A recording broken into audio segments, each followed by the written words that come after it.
Welcome to Assembly V1.1. This assembly provides live monthly meetings with video broadcasts, as well as a chat room so all members can interact in real time. There is also an upcoming lecture series in which all members of the SAM are invited to attend. Can't make it to the meeting or lecture live? No worries, as all of it will be archived so it can be seen on demand for any active member of the society. The cost of all this? It's free for all members of the Society of American Magicians.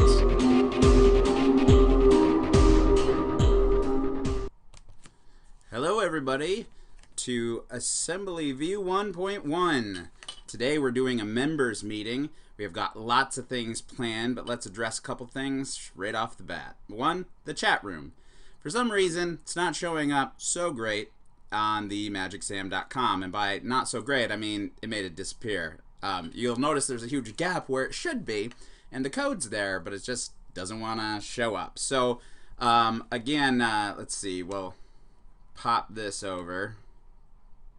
So, right there, that tlk.io/assemblyv11, you can put that into your web browser or your phone or whatever else that you might be using if you want to engage in the chat. Now, you certainly don't have to, but it is a lot more fun that way. Plus, you can provide some feedback for everybody as you see their performances. What was the other thing I was saying? It is acting funny, so I may be looking into actually programming my own chat room because I've had to refresh the screen to see everybody's new messages. So, you know, we just roll with the punches. We're going to make this work good. So, yeah. Lots of stuff coming up. Lots of really cool performances. Let me get my folder and my notes. We are going to hear from Joel Zaritsky in a bit. He's probably wondering why I'm finally wearing this shirt. He bought this for me 2 years ago, and I never wore it. It's because, I'll get to it. That's a cliffhanger. I'll tell you why. After Matthew Crabtree's performance, it's all related somehow. Let's see. Some fun performances. I'll announce who they are as we go through. And then at the end, we're going to be taught a really cool effect by S. Patrick. And that's going to be followed by Dr. Matthew Thomas, who's not teaching an effect per se, but giving you tools in order to essentially make like almost any playing cards you want. So that's well worth the price of admission. Both those guys. So let's start off with Dr. Joel Zaritsky. No, I mean Batman. No, I mean, let's see. Sorry, I'm handling several things and I hear kids calling for me. Oh, happy Father's Day, everybody. But yeah, we have an upcoming convention, so let's check out Joel Zaritsky Batman. Joel Batman Zaritsky, I apologize. And let's get to that.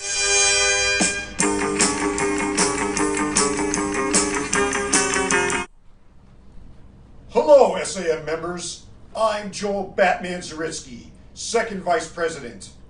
And I'm Nadine Robin Zaritsky. And we want to invite you to the happiest place on earth, the SAM Convention in Orlando, Florida, July 21st through the 23rd at the Wyndham Orlando Hotel, with amazing lectures and shows from Damien, John Bundy and Morgan, Leland Faulkner, Peter Samuelson, Sean Hayden, David Penn, Mark Howitz, just to name a few, and honoring the cast of the Magic Land of Alakazam. It's going to be a phenomenal time. If you arrive on Friday the 20th, not only will there be early bird lectures, but during the day, we're headed for a day of fun at Universal's Wizarding World of Harry Potter. Come see old friends, make new ones at the friendliest Magic Society get-together. Bring yourself or bring the whole family. Nadine and I will definitely be there, and we'd love to have you join us. All you need to do is to register at samconvention.com. See you there. So yeah, that's coming up. It's going to be a fantastic convention. I'm super pumped. I'm going to be there. I hope you guys are going to be there. I plan on talking a lot of Magic, learning a lot of different things, and just having an all-around good time. So let's get to our next member. Miguel, I'm going to screw his last name up, and I apologize, because he's a fantastic close-up card magician. Miguel Gallegos. Nope, I'm probably not saying that right at all. Why am I going to even pretend? I don't know. Regardless, he sent a few clips, or gave us permission to use a few of his clips, and I kind of remixed it. He had some music and stuff in there that was copyrighted, so I mixed it together. So if you don't like that, Miguel, I'm sorry, but I really like your magic, and I hope you're cool with it. Guys, the magic of Miguel.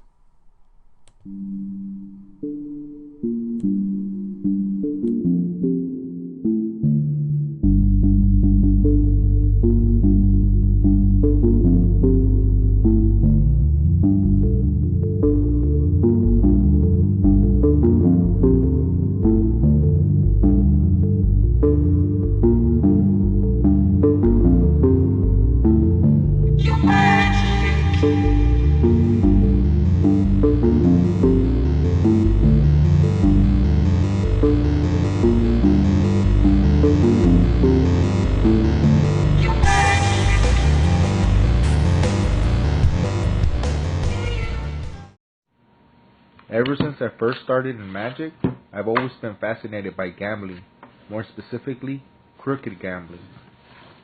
The methods of the card sharks intrigue me.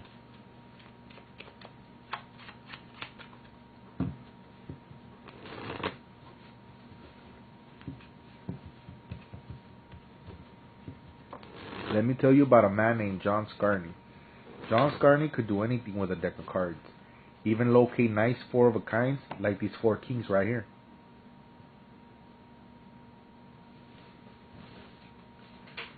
Back in the day, he was considered to be the world's foremost authority on gambling, and was even hired by the U.S. Army during World War II to teach its soldiers how to protect themselves from card and dice hustlers.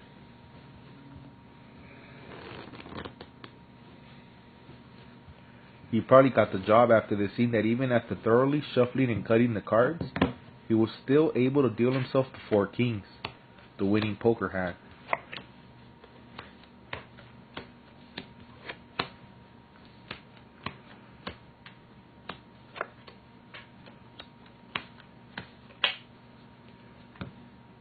But what he's most famous for is for a feat that is known today as Scarney's Aces. He will cut to all four aces at will from any deck of cards.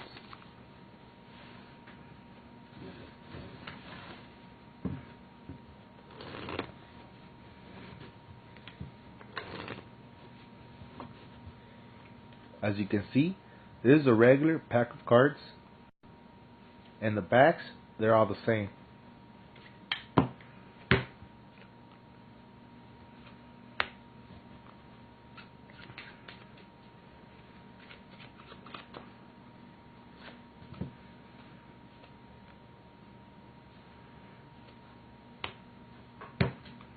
He could even cut to an ace one-handed. Even though he was pressured for the secret, he never revealed it.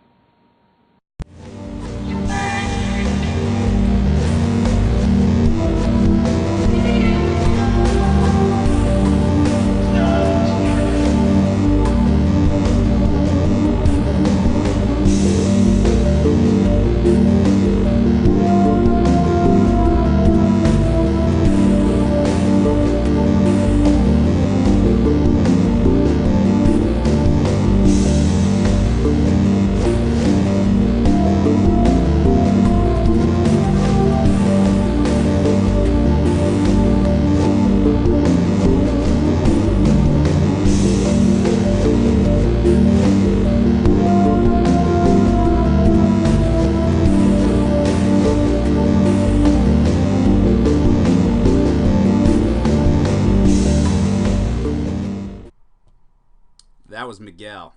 Man, that's fun to watch. It's really good. So let's see. It is Father's Day, so I have a treat for some of you guys out there who know where I'm coming from. First, let's kind of touch on, for those that have shown up a little late, The chat room is not showing up at magicsam.com. So if you want, what you can do is you can go to that tlk.io/assemblyv11. It will work on your any device, and it will work in your browser. It's been a little finicky with me today, where I've had to refresh to see all the new messages. But if you want to partake in the chat, that'd be great. I also forgot to mention, after we see some more performances, and we we see some more performances, we get taught the effect by S. Patrick and Dr. Matthew Thomas. The Magic Circle has given us permission to share a large chunk of the tribute that they had for Eugene Berger last month with Jeff McBride and Larry Haas and a couple other faces you're going to recognize as you watch it. So that'll be at the end of everything. So first I was going to teach you guys how to do a one-handed double lift, but who wants to learn that? That only took me years to get down. So what I did is I dusted off this thing my wife and I did 6 years ago, actually. We started a video series called Magi v. Wife. And I felt it only appropriate, now that we have children. You'll see that she is pregnant with our first child in this video. So this was our first battle, so to speak. So here you go.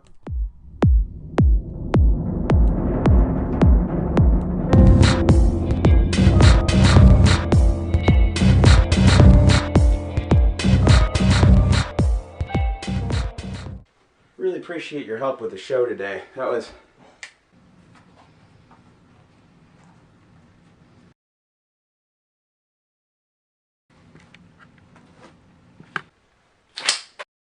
Good Lord. How many shoes do you need?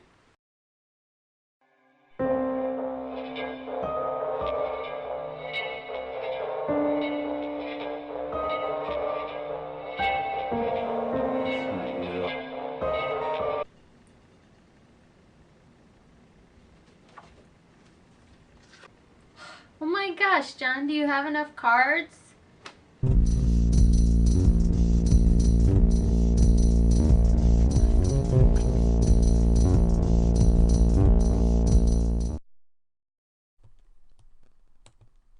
Needless to say, I lost. There are like 5 other rounds. I don't think I won a 1. Let's see what we have next. Up next, we have Apollo Riego. He actually sent in a whole like 30-minute performance, and I only took a section of it. And hopefully it gives us permission to continue to use those, because it's a really fun show. That's going to be followed immediately by Jason Marcella, which is a fun, like, quick effect, but you get his personality. He doesn't say a word, but you get his personality. It's a lot of fun. And then I'll jump back in to introduce the next couple. Here you go.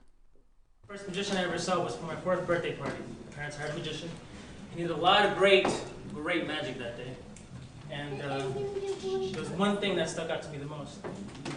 And it was the Chinese linking rings. Chinese linking rings. Big, gigantic metal rings.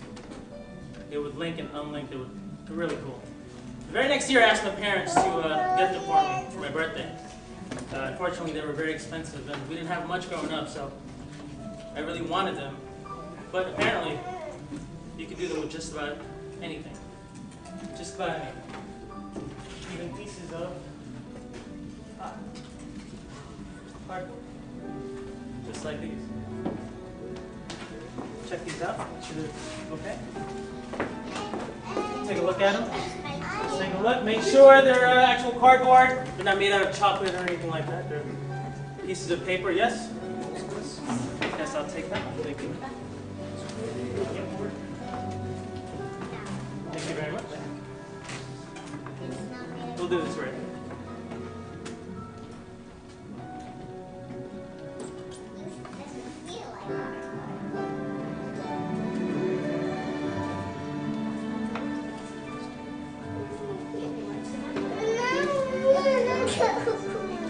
rings.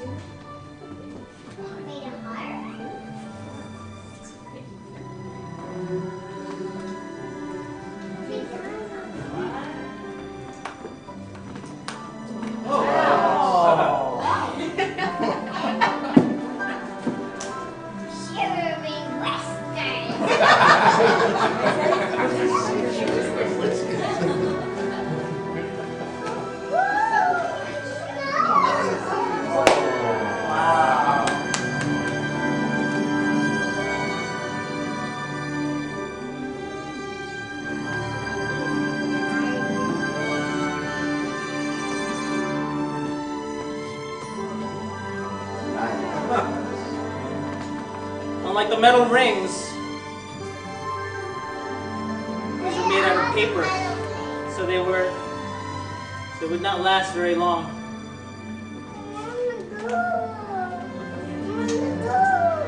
See, these are very valuable because if you had these, you could do pieces of magic with just pieces of cardboard. But if you knew magic,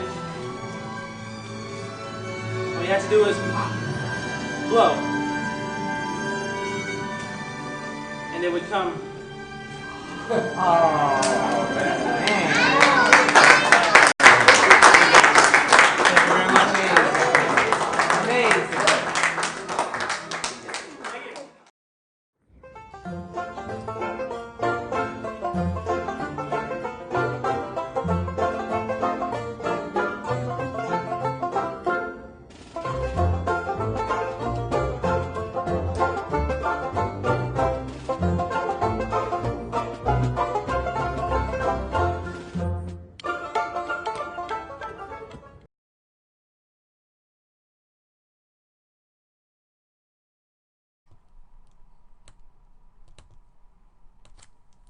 Sorry, kids are downstairs.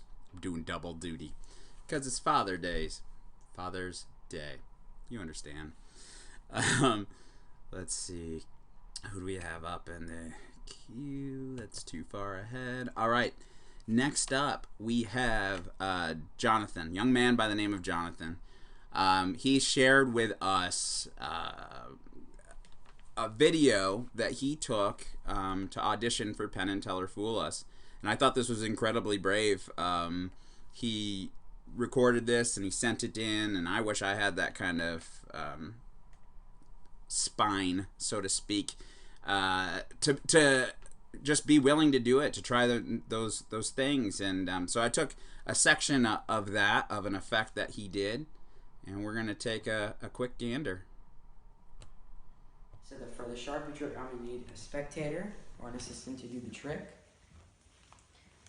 So what I'm going to ask you to do, I'm going to ask you to roll your sleeves up and then show your hands to the camera so they know that your hands are empty. So I'm going to have you put your hands down a little bit like that, and a little bit farther down like that. Now are you righty or lefty? Righty. Okay, please close your right hand and then put your left hand down. Okay, so next I'm going to have you do, I'm going to have you just watch.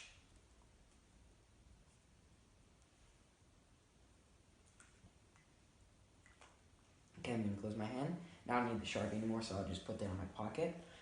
And then put my hand like there, right next to her. I'm going to snap my fingers like that, wave my hands, so you can see that the Sharpie has vanished. And if you turn your hand around and open and show the camera that the Sharpie X is now on your hand, and that is completely on. It's completely on there. I thought that took a lot of guts to be willing to share that, and pretty awesome. A lot of young people, we have some special stuff. I say we, like I'm a part of the people in charge of the SAM. No, I'm not. I'm a volunteer. But a lot of encouraging events and things for the young magicians out there. Next up is Matthew Crabtree. It's getting to the shirt. I'm about to tell you guys a secret about the shirt, why I haven't worn it 2 years, and then tonight I am. But first, let's check out Matthew.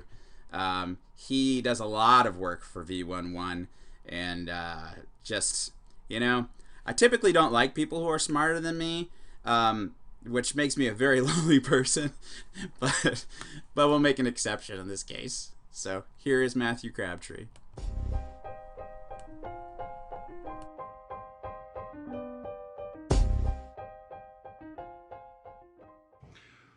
do magic in bars, I had a very simple observation test to find out, if they were too drunk to really follow along with the magic. It is simple. I used 1, 2, 3, 4, 5 blank-faced blue back playing cards.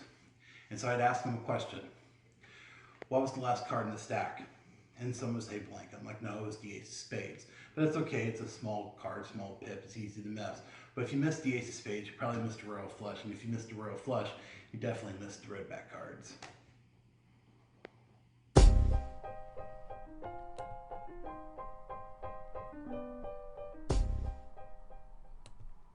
And I did miss the red back cards.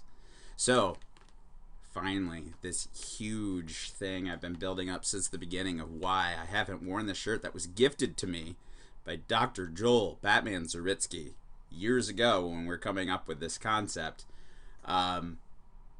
It's because I was too large. I just wouldn't fit right. Didn't feel right.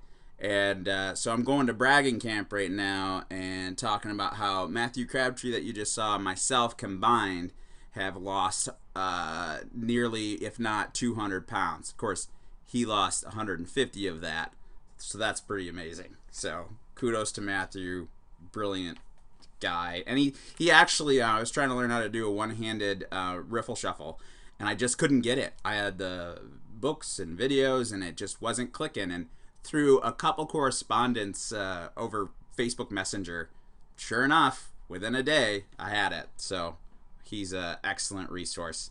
Okay, what do we have up on tap next?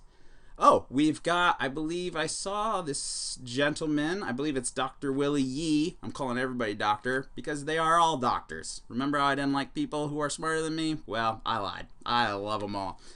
This is Willie Yee doing an effect for us. Thank you for sending that in. Hey, those who know me, my name is Willie Yee. I grew up in Pittsburgh and I spent my early years in a Chinese laundry.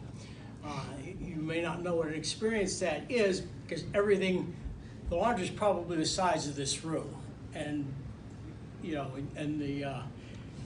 lived and worked in the same place, and the kids got put to work real early. So at an early age, I learned how to fold socks and iron handkerchiefs.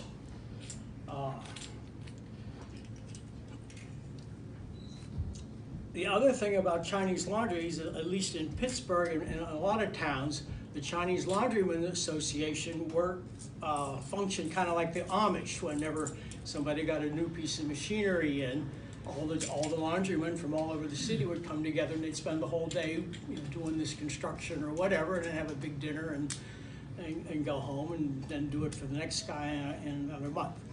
So when I was about 4 years old, that's a guess, I can't remember, we had to upgrade our washing machine.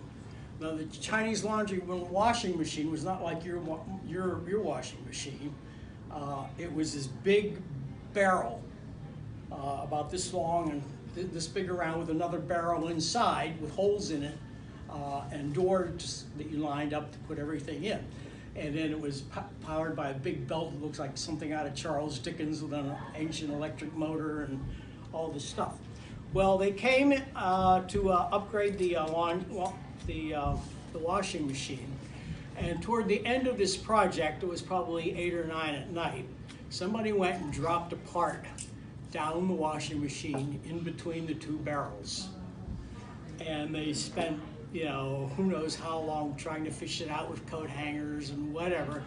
And finally somebody gets the idea, wake the kid up, give him a flashlight, put him inside the washing machine, we'll turn it over, he can pick the part up. So they wake me up and tell me what they're gonna do, and I freak. No!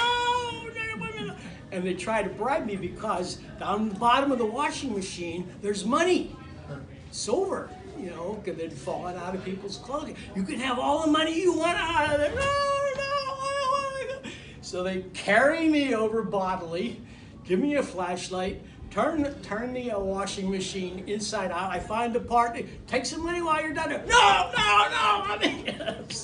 So I get out of the washing machine, I give them their part, I go back to bed.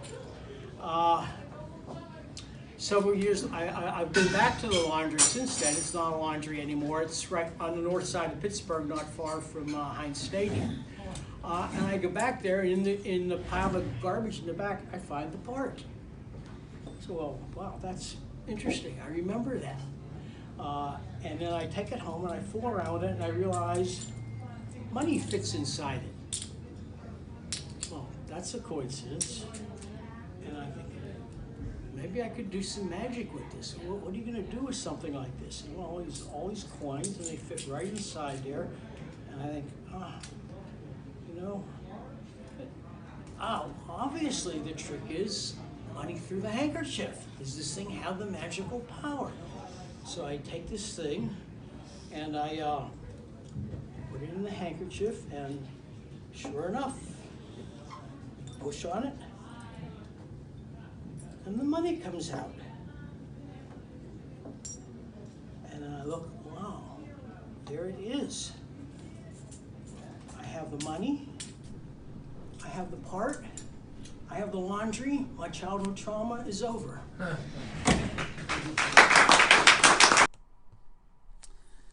All right, let's see. Again, those that are showing up a little late, I'm going to repeat this for everybody. I'm sorry. The chat room's not showing up at magicsam.com for whatever reason, and we're going to figure that out. I have no worries. But right now, if you want to partake in the chat, you can go to that tlk.io/assemblyv11. It'd be fun to talk. I was glancing at the chat room to see who's in there. I see Willie Yee's in there. We got S. Patrick, who commented that I said duty, but insinuated it was said a different way. As any grown adult should, might I add. For sure. We got Joel, Alex the Card Man. This guy, talk about people who are better than me. Holy cow. So I knew he was phenomenal at doing card stuff, and all of a sudden I'm like scrolling through Facebook because I've gotten to make some good friends out of this assembly, which was, you know, the big idea, to connect with everybody and share things, and just it's nice to meet other people that have the same interest as you, and not look at you strangely. So I'm looking through there, Alex the Card Man. Oh, what's this? Bowl the 300 game. Like, and I guess he just started it not too long ago. Just, you know, figure I'll just bowl 300. You know, what am I up to this year? I'll figure out how to master bowling and playing cards. So, just amazing. The people that we have here are just incredible. So, speaking of it, I'm just gonna riddle you guys with stories. The next gentleman is our president, Mr. Brendan Ware. He was in Chicago recently. I think he's living in Chicago now. So I've told this story before, and because I'm getting older, I'm going to tell it again. I've got my bag of stories, and I'm just going to repeat them. The first time I met Mr. Brendan Ware was at the Indianapolis SAM conference. And I walked up to, I had no idea who he is. He's a young man, and just super engaging. And he comes up to my wife. Oh, wow, very nice to meet you. You're very beautiful. And who's this, your father? And he looks right at me, like right in the eye, without hesitation. And I thought, this ain't great. This ain't great. But surprisingly, he is great and really funny. And I believe he's coming to the conference, and I'm hoping that our face-to-face introduction next time might be a little, you know, not so hard to my ego, which is incredibly important to me. So let's check out Mr. Brendan Ware on TV doing some amazing magic. In the past, excellent choice with the seersucker. Now that it's June, young whippersnapper. You're okay with that? Yeah, well, one more year. I'll be 21 next year, so I will no longer be a whippersnapper. I didn't know there was an age cutoff. I just like a Children of the Corn situation here. No. We age too. Well, if you could stop that, that would be some real magic. I've known Taylor Martin for quite some time, and I always say this, that he's one of the more necessary and compelling cultural people in Indianapolis because of his own passion for magic. And he and I are of an age that when we talk magicians, we tend to go a little bit old school. So who influences you and the whippersnappers? Well, I gotta say, some of my favorites nowadays are the people who are more taking to the streets, taking to a comedic aspect. And then some of the ones that maybe even are a bit older, because as a student of magic, of course, I'm going to be looking older. Like my favorite's a guy by the name of Rocco Solano, who is a very old-fashioned but has this new twist to it. Do you think there's something to the, you said the closeness of the street level, the fact that, okay, there's not a big production or a curtain, and people might be instantly skeptical based on the production values of what's happening versus just walking up to somebody and impressing them? Oh, definitely. I think people are often more impressed when you can do it right under their nose, because there's always that skepticism from a distance of, oh, if I was just up there, I could know, but if I'm right here, what's there to know? Well, what's there to know is that I'm about to get really frustrated because I know that Taylor Martin only deals in quality talent, so you're going to perplex me right now, aren't you? Oh, of course, of course. I would hate to not do something. How close can I get? As close as you want. All right. Did you brush this morning? I did. You can get as close as you want, then. That's great. Well, here's what we're going to do. I'm going to take one card. I'm going to set it underneath the box here. I'm going to go like this. All right. Tell me when to stop. Okay. Stop. You have to do it before I finish? Oh, all right. Okay. Stop. Right there, you sure? Yes, I'm cool. positive. I'm going to let you see this top card. I'm going to close my eyes because cameras, so just take a look. Yep. Got it. Awesome. Well, Shirley, can you? Great. So are you a good liar? I'm a better liar than Randy Alice when he's talking about the 8-day forecast. Hey, by the way, I'll take both of you on in poker any day of the week. I bet you will. I'll just hand you my wallet right now. Well, no, here's what I need you to do. I need you to lie to me, okay? Okay. Am I handsome? No. I appreciate that. He's good. He's good. He knows it's supposed to be a lie. What I really need you to do, lie to me about your card. Okay. So when I say, what's your card, say any card in the deck that wasn't your card. Any card in the deck that what? No. 7 of diamonds. 7 of diamonds. Great, great, great. Said 7 of diamonds? Yeah. All right. I think I got you figured out. I've seen your show quite a bit, and I know that you are... Is the joke that I figured you out or that I've seen your show? Oh, nice. He's doubling down. No, but I know what kind of liar. Taylor spent some time with you, I can tell. I know what kind of liar you are. You're a similar liar. Okay. You don't want to go too far from the truth, but you want to give just enough that it's a lie. Like you said, a diamond. That's a red card, meaning It's like we your grew up card, together, although I'm a lot older than you. meaning your card is red. But if it's not a diamond, it's going to be a heart. Now you said a 7. That's an odd number, like his card. But 7's too high. I'm going to go with a low number, so I'm going to go with the 3 of hearts. Am I right? Now, here's the thing. Here's the thing. This one may be the 3 of hearts, but it's a card I kept here on the table, which is going to be that 7 of diamonds. Oh, come on! About. What? So poker, my place or yours?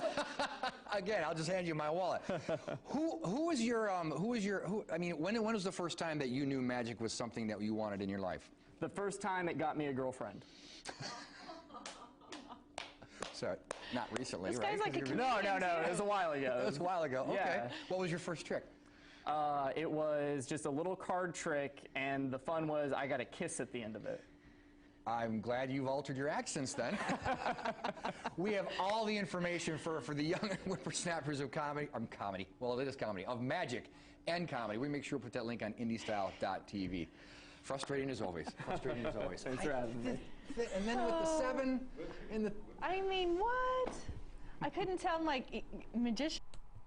So did I say Chicago? I meant Indianapolis. So I do that effect as well, and I love the line where he looks the guy like, let's practice lying. Am I a good looking man? So I decided to try that on my wife, that line, and I got permission from Brendan to use that, and I looked her right in the eye. I'm just like, am I a beautiful man? And she goes, yes. And I'm like, oh crap. So if she's lying, and she's like, oh no, I'm just not very good at lying. And I'm like, now I don't know what to believe. The only thing I know for sure is I've got to keep Brendan Ware away from my wife. Okay, so let's go to S. Patrick. S. Patrick always comes through in these member meetings. We might need to do a highlight of just what has S. Patrick taught us in the last year. True, like, just excellent magician. I really like this guy. I really hope you're coming to Orlando so I can really bug you with questions and things like that. So, ladies and gentlemen, prepare to watch some magic and then learn how to do it by the one and only S. Patrick. All right, so here's the deal. We're going to now do something just a little bit different, but I'm going to need a volunteer from our studio audience to come on up and help me out. Let's see here. Who? Oh, wait, we have a volunteer right over here. Excellent. That's it. Perfect. Hello, how are you? Nice Excellent. To see you again. Excellent, you too as well. We're going to have some fun. We're going to do something totally cool because I want to share with you the very first trick I ever learned. All right, then. A long time ago. It involves this ring and this chain. And it is called the power of the pyramid. Now, let me go ahead and set this down. And I will show you. You may have actually seen this before because it's actually a very simple trick. It's actually sold in the dollar stores, if you'll believe it, where you take a chain and a ring, and it's a solid ring and a solid chain. And if I were just to drop this ring, it would, well, fall to the floor just like that. It did. It did. I would have bent down and picked it up. Okay. Absolutely. That's why I'm here. Exactly. Of course, if you use a little bit of magic, it does that. Very nice. Now the ring wraps itself around the chain. Very nice. But that's not the cool part. The cool part is the power of the pyramid. Now, we're going to take the chain out here just a moment. I'll take this because I need you to hold your thumbs up in the air like this. Perfect. We're going to take the chain and wrap the chain around both thumbs. Like that. And if you would, hold your hands up like that so everyone can see. The next thing we do is we take the ring and we place the ring on the chain. Like this. Now that ring is definitely on that chain. Perfect. This next instruction is super important, so listen very carefully. Mess it up. Okay. In a moment, I'm going to hold the ring in midair. When I do that, I want you to slowly and carefully bring the tips of your thumbs together in a straight horizontal line through the middle of the ring. Just like that. Touch them together tip to tip. I'm going to let that ring right there. Do not let that ring fall down for any reason whatsoever. Do not let your thumb tips come apart for any reason whatsoever. Now, in order to create a pyramid, because it's called the power of the pyramid, you're going to need to bring your forefingers up and bring them together to create a perfect pyramid. And the sign for the Illuminati. I'm just kidding. Now, here's the thing. This is what I learned when I was 8.5 years old, my very first magic trick. You see, her fingers are locked together. Keep them locked together. Keep them locked together. Thumbs locked together. Keep them locked together. That ring is on the inside of that pyramid, and that necklace is all mishmash together. However, with a simple wave of the hand, I can do this.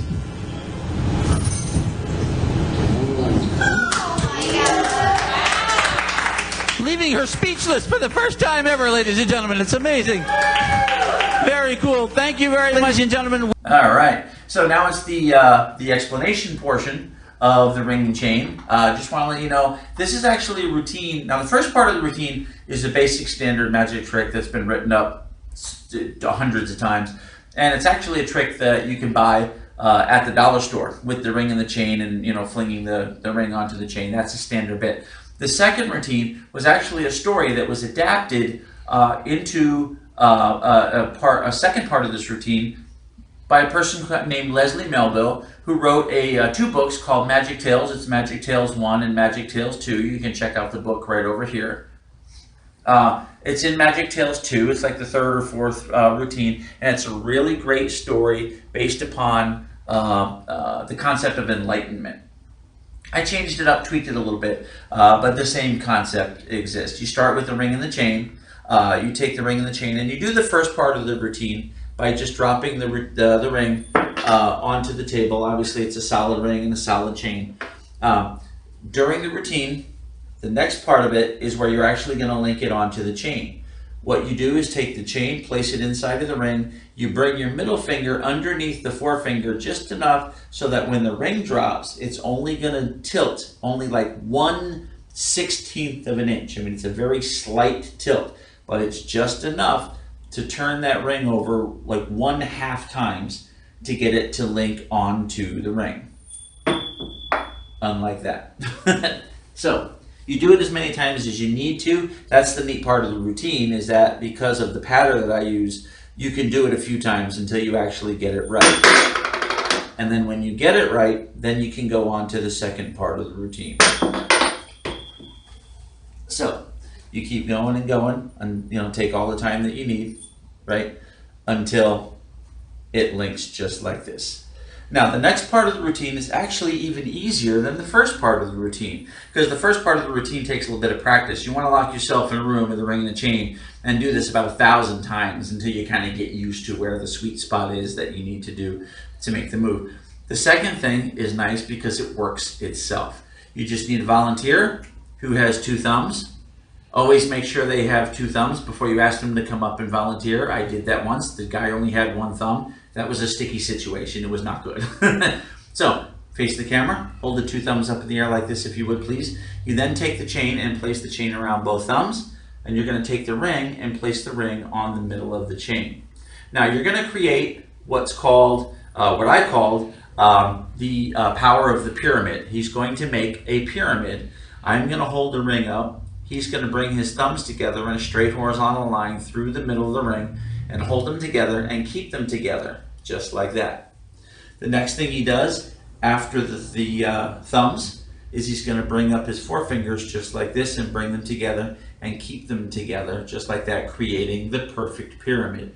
Now, here's the neat thing about this, is that if I pick up the ring and I move it over to here and I move the necklace over to here, you see that necklace is just sitting on his thumb. It's very easy just to take off, but you make it seem like an impossibility. So we'll set this up one more time. You hold your thumbs up, you take the chain, place the chain on the thumb, you take the ring and place the ring right in the middle.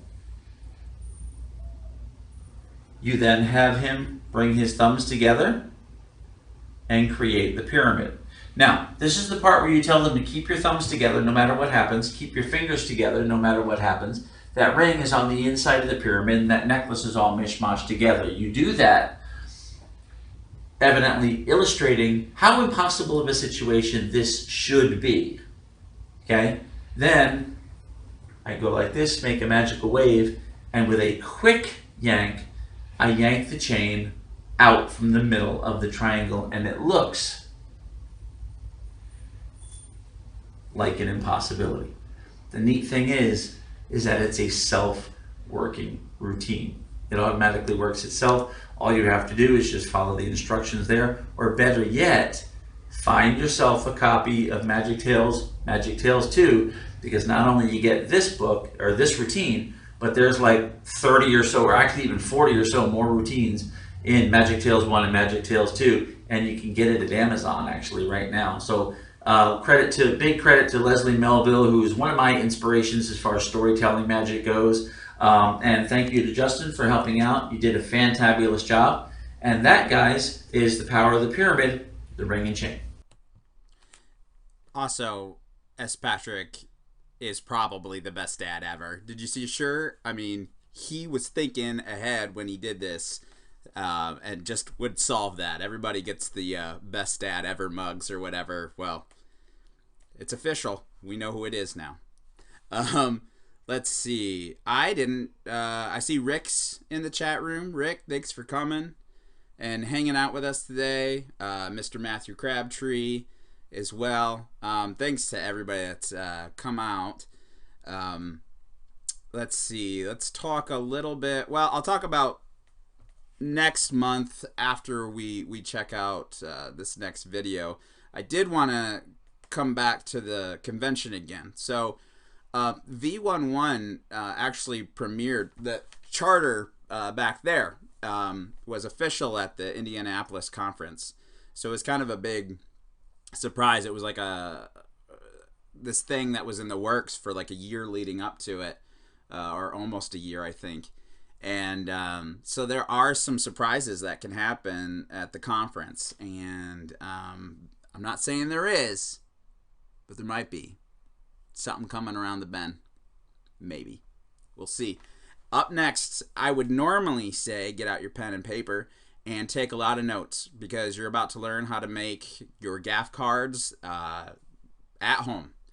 Not like card splitting and stuff. This is a little different, but this is pretty awesome. This is a good resource to have.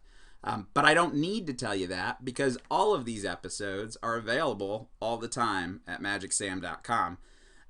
So all of the past stuff that we've done, the lectures, I personally really like doing the members meetings, and I hope that we do more of them. So please send in your videos, whether it's performance, whether you want to teach something. And you can just, Facebook message, or you can send it to me, which my email address is, well, I'm pretty accessible. So yeah, please keep sending in material. The more material you'll get, the more that we can do these kind of member meetings, which again are my favorite. So yeah, that being said, let us get to the good doctor, Matthew Thomas, who has been our lecture coordinator. Holy cow. So the Matthews, now everybody on the V1.1 team, when Joel and I started this, it was just he and I. And then now it's gotten a bit more official, and we have several different people in the roles, and at some point we need to highlight everybody. But the Matthews, Crabtree and Matthew Thomas, have just been amazing, and they continue to be so, and I'm so fortunate that they're a part of this and that I get to also ask them questions and learn things from them as well. So here is the good doctor. Good evening. Welcome to another exciting SAM V1.1 event. My name is Matt Thomas. I've had the honor to function as the lecture coordinator for V1.1 this year. Tonight is our members meeting. It's a very exciting meeting. I thought long and hard about what I wanted to share with the community for tonight's meeting. And what I came up with, it stems from a challenge that I faced when I was trying to put together a routine of my own. For that routine, I needed a bunch of custom printed playing cards. I wanted these to be on bicycle rider backs, and I searched the internet a great deal trying to find a source that would print these for me. And the places I found were either cost prohibitive or couldn't turn around the order quickly. So I continued my search, and I found a couple different people that had talked about how to create custom printed cards at home. I studied these and found some of my own tips and tricks and came up with a method to create these custom printed cards, custom gaff cards in my own house. So that's what I've decided to share with you guys, because I think that it's a nice thing to know how to do, and you guys can use your own creativity to come up with some amazing magic, I'm sure, using these techniques. We'll end this little talk with one of the things that I like to do with the custom printed cards, and I hope you guys enjoy it. So let's get into it. Okay, so getting into the supplies that you guys are going to need to do this. The first and most important supply is the acetone. So this needs to be 100% acetone. As everybody knows, this is pretty readily available. You can pick this up at your local hardware store. CVS sells this. And this is what we're going to use to remove the finish on the card, as well as any ink that's on the card before we work with it. So acetone. To facilitate removal of this, I like to use cotton balls to work with the card. You can use other stuff like paper towels and cloths, but I found that cotton balls work the best in terms of removing that finish in a nice controlled way. You obviously need some cards. I like to use the bicycle brand cards just because I think that the general public recognizes these playing cards the most. But these techniques should work with whatever card. So if you use a different type of card for your particular magic, I'm sure this would work for that as well. I've only tried it on the bicycle cards so far, though. So some cards. The next products that you're going to need are directed at making the template that's going to feed through your printer. You're going to need some card stock. This you can get this at any office supply type place. This card stock should be about the thickness of a single playing card. That's very important in terms of the way it feeds through the printer. So about the thickness of one playing card. The next thing that you're going to need to help make your template, you'll need a straight edge, a X-Acto knife to cut out the appropriate sized areas, and we'll talk about how to do that. And to secure the card to the template, I use blue painter's tape. So the blue painter's tape is wonderful because it very securely holds the card as it goes through the printer. But when it comes time to remove the card, the blue painter's tape will not damage the back of the card where you have it secured. So I highly recommend using the blue painter's tape for that. The final thing is workable fixative. This is from Krylon. This is number 1306 on their product line, workable fixative. And this was the only thing that I had to order online. Everything else was available locally, but I had to order this. This isn't carried in a lot of places. But it came in a day and it was cheap. It was only like $5 or something. Keep the box that it comes in, because you'll use that box in the final step of sealing the card and finalizing your product. Obviously, you need a computer and a printer. This tutorial is going to be about inkjet printing. I don't have a laser printer, so I've never tried it on a laser printer, but I'm sure it would work just as well on that. And then the computer program, again, that's your choice if you have a computer program that you're very comfortable with. I personally like to use Microsoft PowerPoint for this application, just because it allows me to create each page as a slide, and I can save those if I need to reprint those cards at a later date. So those are the things that you need. Let's get into it. So the first step, like we talked about, is going to be to remove the finish and the print from the card, and we'll use the acetone and the cotton ball to do that. So it doesn't have to be overly soaked, just slightly damp. Grab a piece of scrap paper, and you just rub. And you can see it doesn't take a lot of force, and you'll see the printing starting to come off. One important thing is when you see the acetone start to go around the side of the paper, you don't want to rub that on the back of the card, because it can destroy the back finish of the card. And it just takes some time and some patience, and you can just rub the whole card till it's completely blank again. So you may see some discoloration in the card when the acetone is very wet still and drying. Luckily, acetone dries quite quickly, so you just let that dry completely, and that discoloration will go away. So we've just about completely removed everything. This card should be ready for printing now. The back is obviously undamaged. The front should have no shine to it at all. Last night I went ahead and prepared several more cards for printing.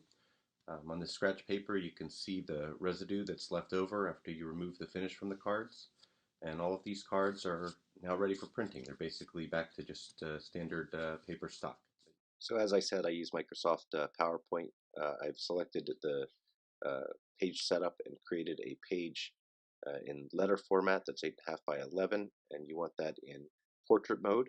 You go up to shapes and you insert a shape. I just use a simple square, and you can customize the size of that shape by right clicking, and you choose the height and width.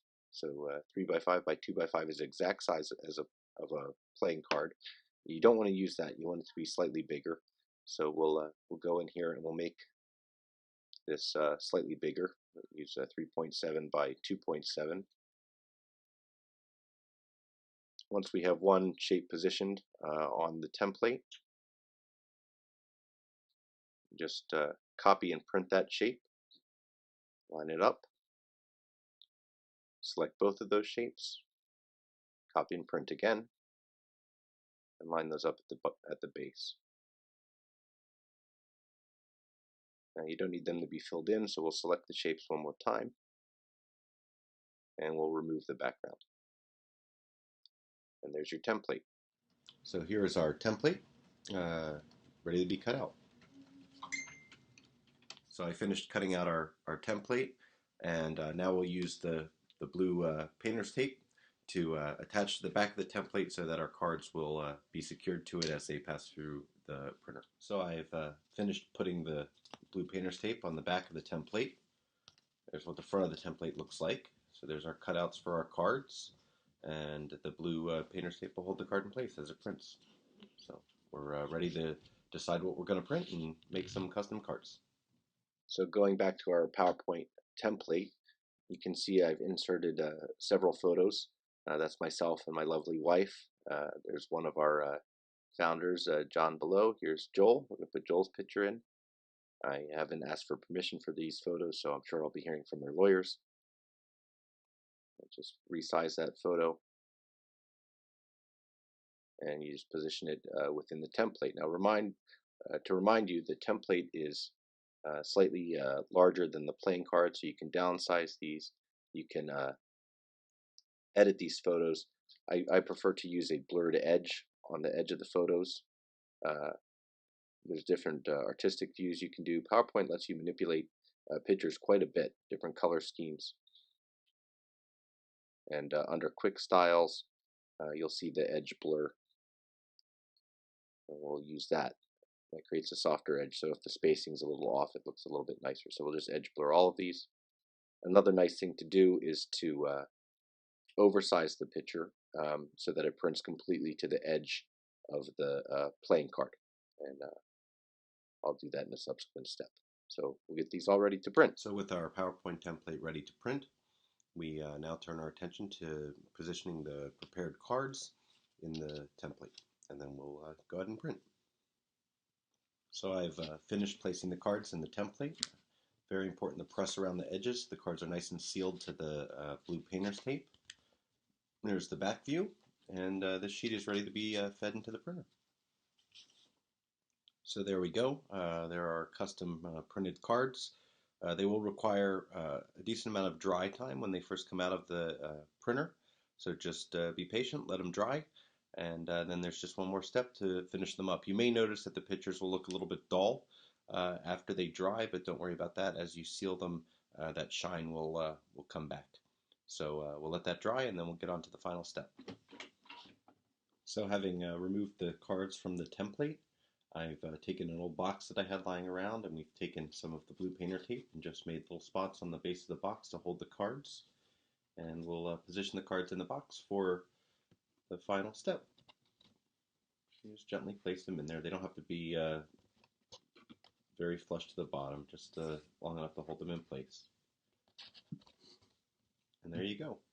So now we are going to use the Krylon spray to finish this process. And I'm going to step outside to do this, and we're just going to coat all the cards very generously with the Krylon workable fixative, and that'll create a nice shine on them and put another seal, and they'll feel like regular playing cards. So we've sprayed the cards. I don't know if you can pick it up on the video, but they have a nice sheen on them now, and we just have to let them sit here and dry. It takes about an hour. So that's it, guys. I hope you guys enjoyed the little tutorial on how to make your custom printed cards at home. I know you guys are going to take that to very creative places in your own magic. I'd like to wrap this up by sharing you one thing that I will do with this on occasion.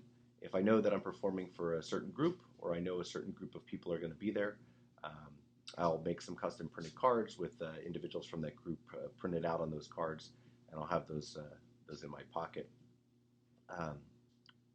Go to the performance, and I'll introduce a deck of cards.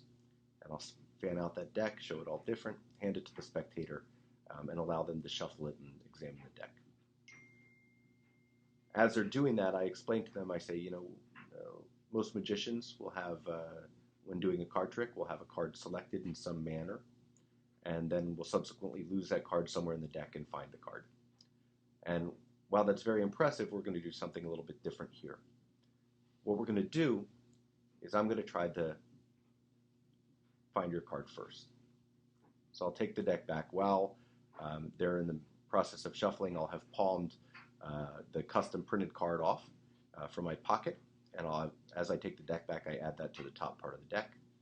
I take a break above that card after a cut, and I spread the deck on the table. After a little bit of acting, that's the one card that I'll select and slide forward. I'll gather up the rest of the cards and take those back. I say, so there's the card that you're going to select, but you haven't selected a card yet. So what I'd like you to do is I'd like you to just think of any card in the deck. It could be any suit, diamonds, hearts, spades, or clubs. It could be a face card, could be a number card, any card. I want you to try to make it difficult. Just any card that comes to your mind. Do you have one? Once they've selected the card, I say, okay, well, what is the card that you thought of?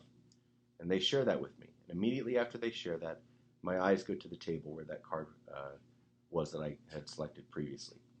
Invariably, their eyes follow. The anticipation starts to build because that's truly an impossibility. I selected the card well before they even thought of it, and everybody's curious if that's going to be their card. It gives you a lot of cover. So while they're doing this, there's no fancy moves. I don't do any fancy moves. I just thumb through the deck, and when I come to the card that they named, I position that card on the bottom of the deck with just a cut. I'm careful not to flash it, and I again motion to the table and have them turn over that card. And of course, it has their picture on it, and I say, well, I told you I would find your card, but that's not the one that you thought of. That's just your card.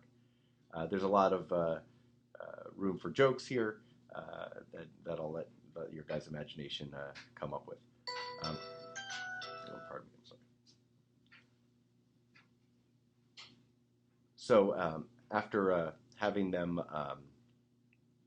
have that card in hand, I go, well, I still haven't found the card that you're thinking of. I go, how about we let you find it, though? So I want you to watch me very carefully. You've shuffled this deck. You've given it to me. And I'm just going to go through this in the fairest way possible. If you see anything out of the ordinary, I want you to say stop. Say, hey, Matt, that looks funny. You're doing something funny. I'm going to keep this very fair. I'm going to count through the cards one at a time. And as I count through the cards, I want you to just say stop whenever you feel so inclined. The first time they stop me, I'll say, do you want me to stop there? You want one more, one less? You want me to continue? Yes or no? And wherever we finally end up, I always ask them, that's fair? That's where you want to stop? I go, okay. Well, do me a favor, put your card face up on that pile. They put their card face up. Obviously, their selected card is here. That goes down on top. I'll take the deck back, a couple false cuts, plus or minus false shuffle, and I'll spread out the deck. And the card immediately above their card, their face-up card, is the card that they were just thinking of. And so there you have a little joke, a little souvenir for the spectator, and a nice way to find a card in a very fair manner. If I have two spectators, I'll use, and I have two gaff cards prepared, you can do the rainbow deck type performance with this. You just have to control one of the thought of cards to the top and one to the bottom, and then the pattern's the same as the rainbow deck pattern, except the two index cards are obviously the two cards that are printed with the spectators' images on them. So kind of fun. That's one thing that I do with it. There's a lot of other things that I've played around with it, and I'm sure you guys will come up with even more. So again, thank you for listening to this, and thank you for being a part of V1.1. We have a lot of exciting things coming up in the future, and I'm really happy to have you guys as a part of the community. So send in your videos. We always love to have those, and keep tuning in. All right, thank you. Bye. Amazing. Amazing. What a fantastic members meeting. I love these. These are my favorite. All right, so what was that? There was something I was going to say. I'm just like, what can I make? Well, everybody, yeah, what can we make? What can we create out of this new tool and this new resource? Oh, I remember what I was going to say. So next month, we normally don't have meetings on the month of the convention. We may be having one. It's kind of up in the air. Just trying to get everything set into place, but typically we don't have one in so we may not have a meeting next month in July, but we may. So I just want to put that out there. In fact, I want to put it out there so smoothly that I'm going to stutter the entire time that I'm trying to convey that to you guys. Everyone who tuned in tonight to partake, and those that shared, thank you guys so much. I really love doing this stuff. I think it's so cool. So we're going to close tonight with the Eugene Burger tribute that the Magic Circle in England is allowing us to share, and some great stories. It's a large chunk of what they did. It's not the whole thing, but it's quite impressive. So consider this like the member meeting is kind of ended, but there's an after party, and that after party takes place in England in a circular place filled with magic, talking about the late great Eugene Burger. So here we go. Thanks again, guys.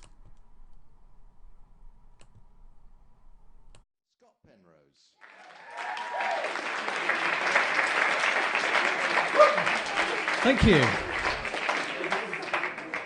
Thank you very much indeed. It's good to see you all this evening. We've got a great night in store for you tonight. Before we do anything, we're going to welcome the SAM, who are streaming live at the moment. So hi to everybody on the other side of the pond. And we hope...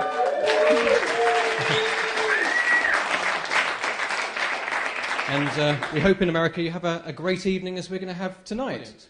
So without further ado, the show tonight. The compere of this show tonight is a former philosophy professor and became close friends with Eugene Burger some 25 years ago.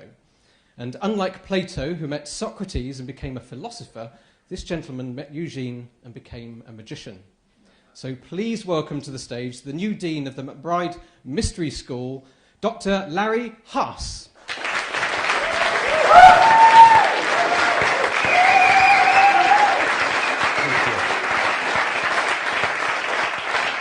Good evening. Thank you. I'm Larry Haas. This is my very first time at the Magic Circle, and I can't think of a more perfect occasion to be here the first time than right here tonight. Welcome to this evening when we celebrate the life, magic, and wisdom of a very special person, Eugene Burger. We do have something very special that I brought with me from the States. Eugene had a very close, long friend named Michael Kaplan, who was his lifelong photographer and in later years his videographer. Michael Kaplan created a film called A Magical Vision, The World of Eugene Burger, and I know some of you might have seen that. When Eugene passed away in August, Michael began work on a short film to honor him and for us to share with all of you as we make our travels around the world. This film is by Michael Kaplan, and a quick note, it's going to feel like it's the end, but wait.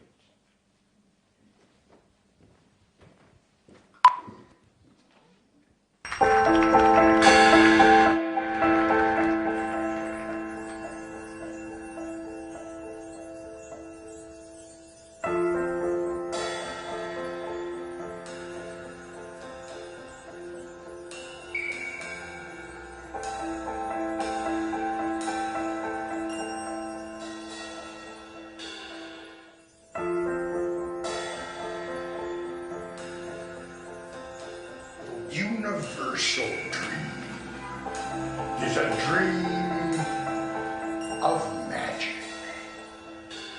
and transformation.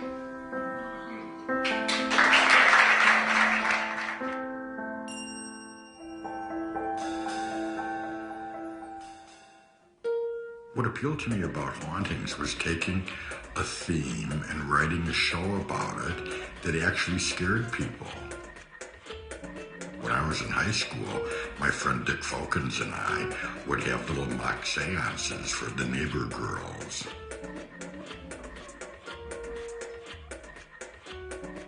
Magic has stayed around all this time because magic reminds us that the universe is a pretty mysterious place. We're right in the middle of a deep mystery, and we act like we don't even see it.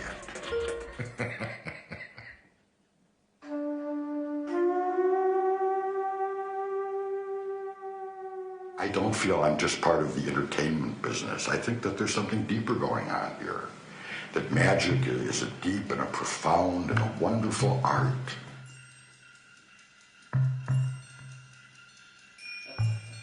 Of course you want people to like you, but there are other values that you might want to consider, such as what about having people respect you, or respect your magic, or respect what you're doing.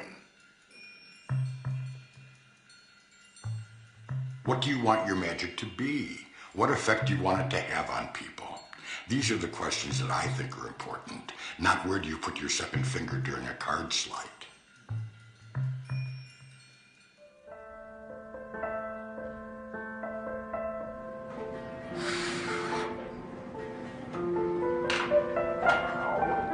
Very hot.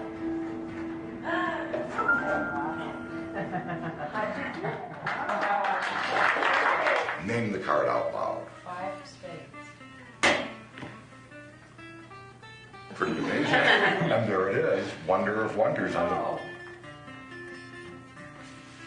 was the card? Oh, do you know what happened?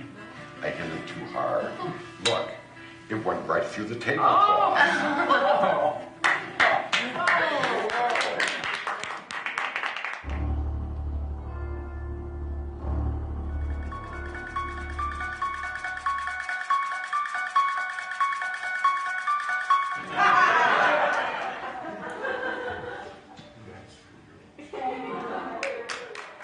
Twist off the head.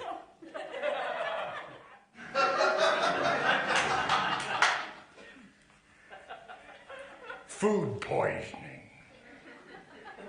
Bon appetit.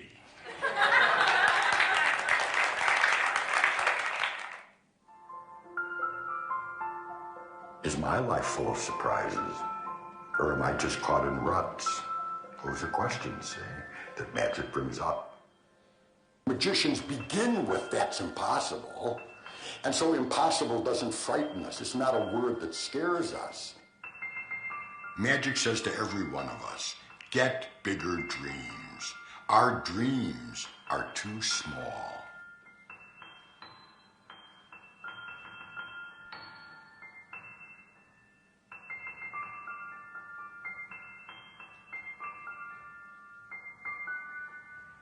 He looks rather ominous, doesn't he?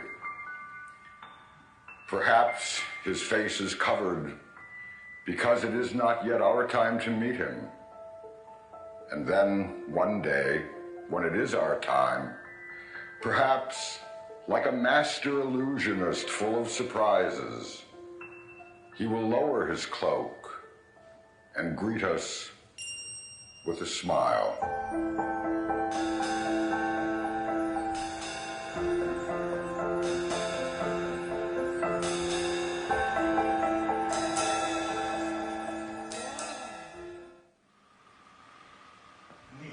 That was great. And really not very painful, right? No, not painful.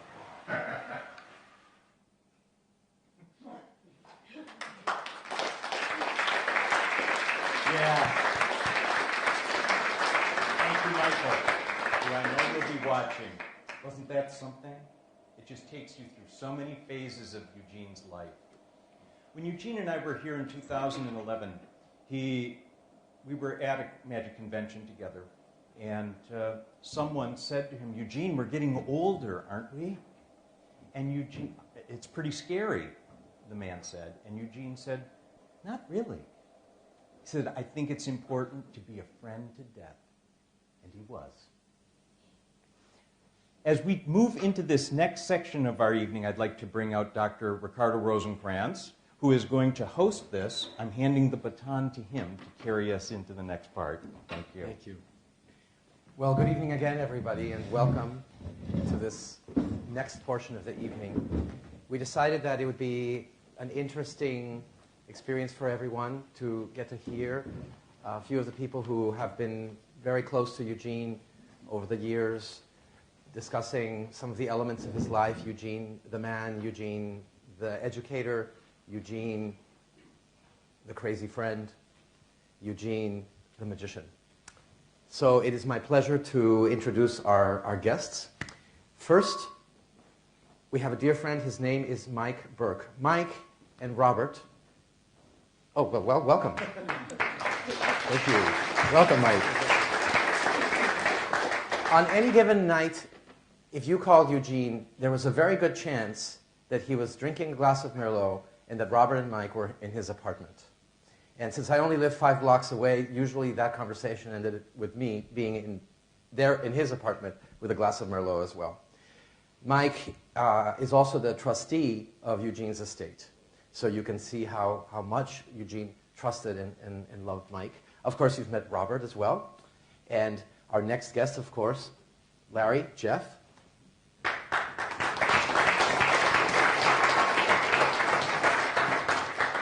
And we've invited another person to join us, someone that was very important to Eugene, someone that Eugene looked very, very, very much up highly towards, and who also has shared with us how influenced he felt by Eugene. So it is my pleasure to invite Darren Brown to come and join us on stage.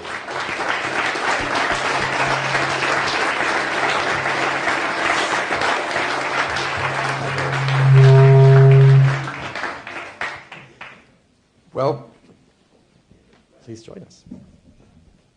So hello, everyone.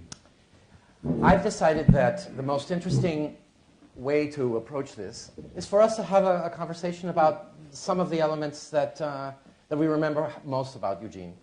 And I would like to start with the very iconic first meeting that I think everyone has had with Eugene, that very first time that you met Eugene. And so please describe to us, Darren, if we can start with you. Tell us a little bit about that very first moment with Eugene. I was at a magic convention, which yes, it is. I was at what we used to call Ron's Day, so the Macmillan Convention when it was round the corner from here. And it's my only real sort of memory from, It's my only real sort of memory from going to magic conventions really at that time. So it's the one thing that really stuck out. I didn't know Eugene. I was very young and green, but he was sat at a table out in the main foyer, doing what I now know as the trick that can't be explained, only because he told me, because I told him this story. And magicians were gathering round, so I sort of wandered around and sat down with them, and I ended up next to him. Didn't know this man at all, but clearly there was a lot of interest in him. And then he reached over and said, "I want you to pick a card. And remember what it is." And there was a kind of thing in the air that even though I sort of ended up years later not really remembering what the trick was, that moment of this, there's something really fun and special that this man has created. And it completely changed, just that one moment, and it was, touching my arm and introducing this trick. It totally transformed in my head. I'm not saying for a second that I in any way have learned enough from it or embodied it on any level. I don't mean that, but just that it changed to me what magic should be. That there's some thing about something important that's withheld, a kind of a thing under the surface that isn't thrown at you in some sort of needy way. That a lot of magic feels very needy, and this was the opposite of that. And it was a wonderful thing, and that moment stayed with me forever, longer than the trick did. And that thing we all know about, it's the magician you want to remember ultimately, more than the trick. It was a really great example of that, and it was genuinely transformative. After that, I wrote Pure Effect, that was really born out of that. And I started with the story of meeting him because it led to a whole new way of thinking for me. Lovely, thank you. Larry, what's your story? Your Well, first Eugene story. Appropriately enough, I met Eugene through a book. This was, again, 25 years ago. I was just new to magic. I'd never really had done magic as a child. And I was floundering around in the magic shop, collecting tricks. And I was losing my interest quickly. And a very kind person behind the counter named Bruce Bernstein, many of you will know him, Bruce said, "Stop. Buy books and start with this one. This is one of the best magic books you could get." And he handed me Intimate Power. I went home and read it 3 times that night, and my life was changed. That book was answering the question about what magic could be. And very shortly after that, Eugene and I met, and we had all this overlap. We both were at the University of Illinois, and we became fast friends. But that's really where I met Eugene, in the pages of a book. Eugene and I were performing at magic conventions, but like on opposite sides of the magic convention. He would be doing the close-up, philosophical thing, and I'd be doing the rock and roll wild man with the white face, and he was a wizard and I was a freak. And so I'd seen him, but I never approached him because there's kind of two Eugenes. There's the Eugene you see in print with the spectacles and the beard and the hand and the crystal ball. And then there's the Eugene you meet, at the Magic Convention, who is very gregarious. And so it wasn't until we were playing at the New York Magic Symposium in Manhattan, which was a wonderful convention. We were at a little nightclub called Mostly Magic. It was a little magic cabaret run by a guy named Imam. And there was Eugene standing there with Charles Reynolds, who I've known since I was 2 years old, Charles. And Charles was talking, and Charles was my way into meeting Eugene, and he was standing there, and he said, "Jeff, let me introduce you to the Krishnamurti of magic." And I had vaguely heard of Krishnamurti, and I said, "Isn't he a spiritual teacher?" And Eugene said, "Well, he's an anti-spiritual teacher." And it made me laugh. And we didn't have much to talk about that night, but at least I had overcome my kind of awe in his presence. And he knew I wanted to talk to him, but we didn't connect on any level whatsoever. But he started to, we were going to more and more magic conventions together, and it was in Belgium. He left a book. It was called Crying for a Vision by John Fire Lame Deer. And it was a book on shamanism because he knew I was interested in the roots of magic. And he left me this book, and he signed it and said, "Read this book, let's talk." Now, this was kind of early internet days, so most of it was telephone call. So I would call him, and we had both read this book. So the very gift of a book gave us something to talk about. And he was always giving and gifting things to people, if you knew Eugene. He would get something, he wouldn't hold on to it. He would read a book and pass it on. So he was always passing books on to me for my education, and so we had a common ground. And that's how I met Eugene Berger. Well, Larry said that he met Eugene through his books, and I think I probably met Eugene through magic magazines, because that's how I first heard about Eugene. And I just found him very fascinating, and I kept thinking to myself, I really would like to meet this man. And I happened to go to Magic Incorporated in Chicago one day, and just as I was entering the shop, Eugene was leaving the shop. So I just had a very brief moment. He was very kind, friendly, and immediately introduced himself. And that was just a very brief meeting, but it really made an impact on me just the very first time that I met him. So that was our original meeting. And then obviously over time, a lot of things evolved, and I became his student. And it's made a tremendous impact on my life. Well, the first time I met Eugene, I didn't actually meet Eugene. It was 1987. He was the house magician at a little cafe next to a theater in Chicago called the Royal George Theater. And because the world is a small place, Ricardo's show is now at the Royal George Theater. But back in 1987, I was there on a date. And it was very crowded. You'd have the dinner beforehand, and there was this magician at the bar with this unusual beard who just had this fascinating presence. And the evening was not going well, and I was paying more attention to the magician than the date. And we got called to head into the theater, and so I never got to see Eugene perform. But I saw him at the bar sort of from afar. So that's 1987. And then I didn't actually meet Eugene until Robert became his student. And then we instantly fell in love. My story is basically, magic had just come back into my life about 19 years ago. And just like Larry, I had no idea what this was. I was interested in it, but I was losing interest in boxes, because it was just about boxes.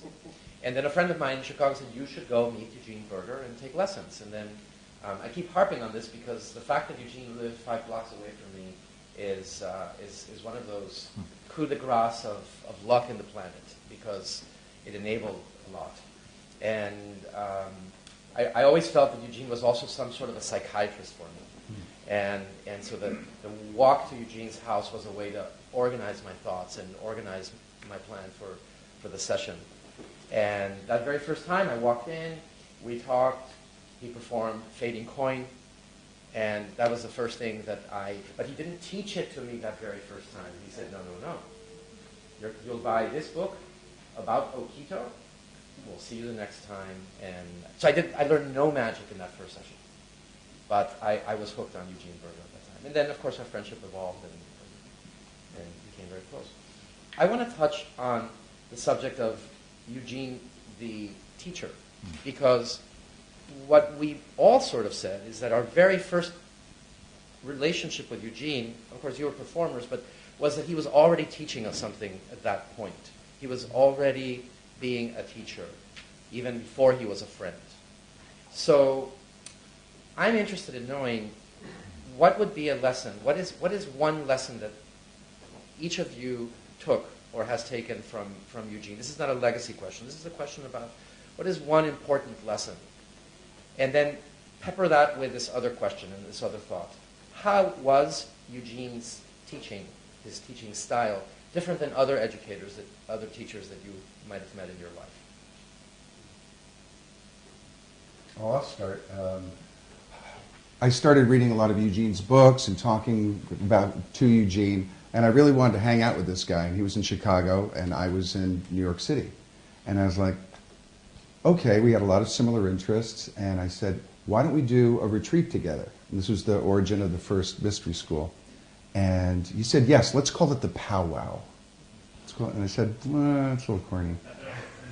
He said, let's call it mystery school. He said, oh, I like that. And it was just a way of gathering our friends together. Bob Neal came the first time, and that's where Bob Neal and Eugene met.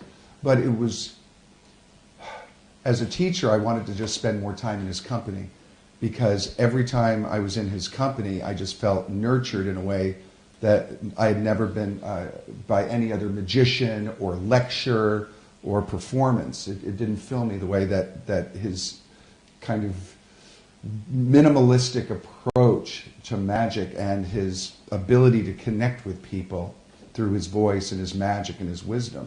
So it was basically an excuse to hang out with him and to spend time with him. That was the origin of Mystery School and his role as the dean. That's when he became the dean of the Magic and Mystery School. Eugene was a man of the pithy phrase that was loaded with significance. And some of Eugene's phrases will live with me forever. I mean, they're just beautiful teaching moments. No one will think your magic has more value than you do. Wow. That's a revolutionary idea. Magic is not about, tricks are about the props. Magic is about life. Eugene had a way of giving us these big ideas, and his books are just filled with them. The film we watched was filled with them. So he had an uncanny way of teaching through wisdom rather than top-down instruction. And I think that's certainly part of my experience with him as a teacher. There's so many lessons. And it was, knowing Eugene, it was this mix between very profound and very practical. And I remember maybe about 11 or 12 years ago, I started traveling extensively across the continental United States for business. And being a middle-aged white man, I was increasingly frustrated with that experience and getting angry. And Eugene gave me the one secret word of advice when it comes to business air travel in the United States of America. One day he put his hand on my arm and he said, surrender. And, you're not programmed to surrender, but surrender was good. Other lessons, I learned how to use a rhetorical question from him in writing, and then these great profound questions about, life and meaning, stayed with us. Robert? One thing that really sticks to me in my mind that Eugene said was that magic, as in life, there is much talking with little or no meaning. And that really struck me, and I thought, wow, that is so true. And I think we can see it in Eugene's scripting. We know that Eugene was very tight when it came to scripting, and that's one thing that I learned from Eugene, especially scripting. And he would say, well, this whole issue about, well, should a performer write his own script, or should someone else write it for you? And I know Eugene at first had the idea that we should write our own scripts. And then he came out of that idea and realized, no, that's not always necessarily the case, because often we can't even hear our own voice when we're performing and speaking. So that really was very profound for me, especially just meeting with him on a one-on-one situation. And he never did push me in any direction. He was always very open. And he said, you know, I recommend to my students that they just go home, lay down on the couch, and just dream. Dream about what you would like to do. And he also suggested getting magic catalogs. He said, go to Magic Inc. If you don't have their catalog, buy their catalog.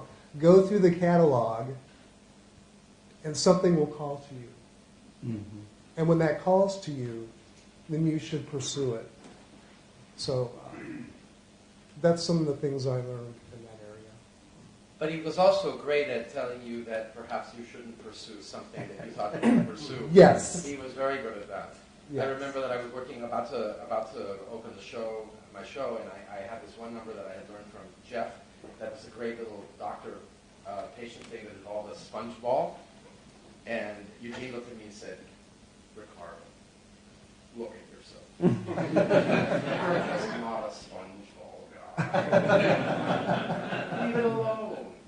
Somebody else can do that. So he was very good at that as well. Absolutely. Darren, I've always been very impressed by how openly you have said that Eugene transformed your life. Mm-hmm. And maybe it wasn't necessarily by going to Eugene in the way that some of us did, but there are some things that seeped into you about his philosophy.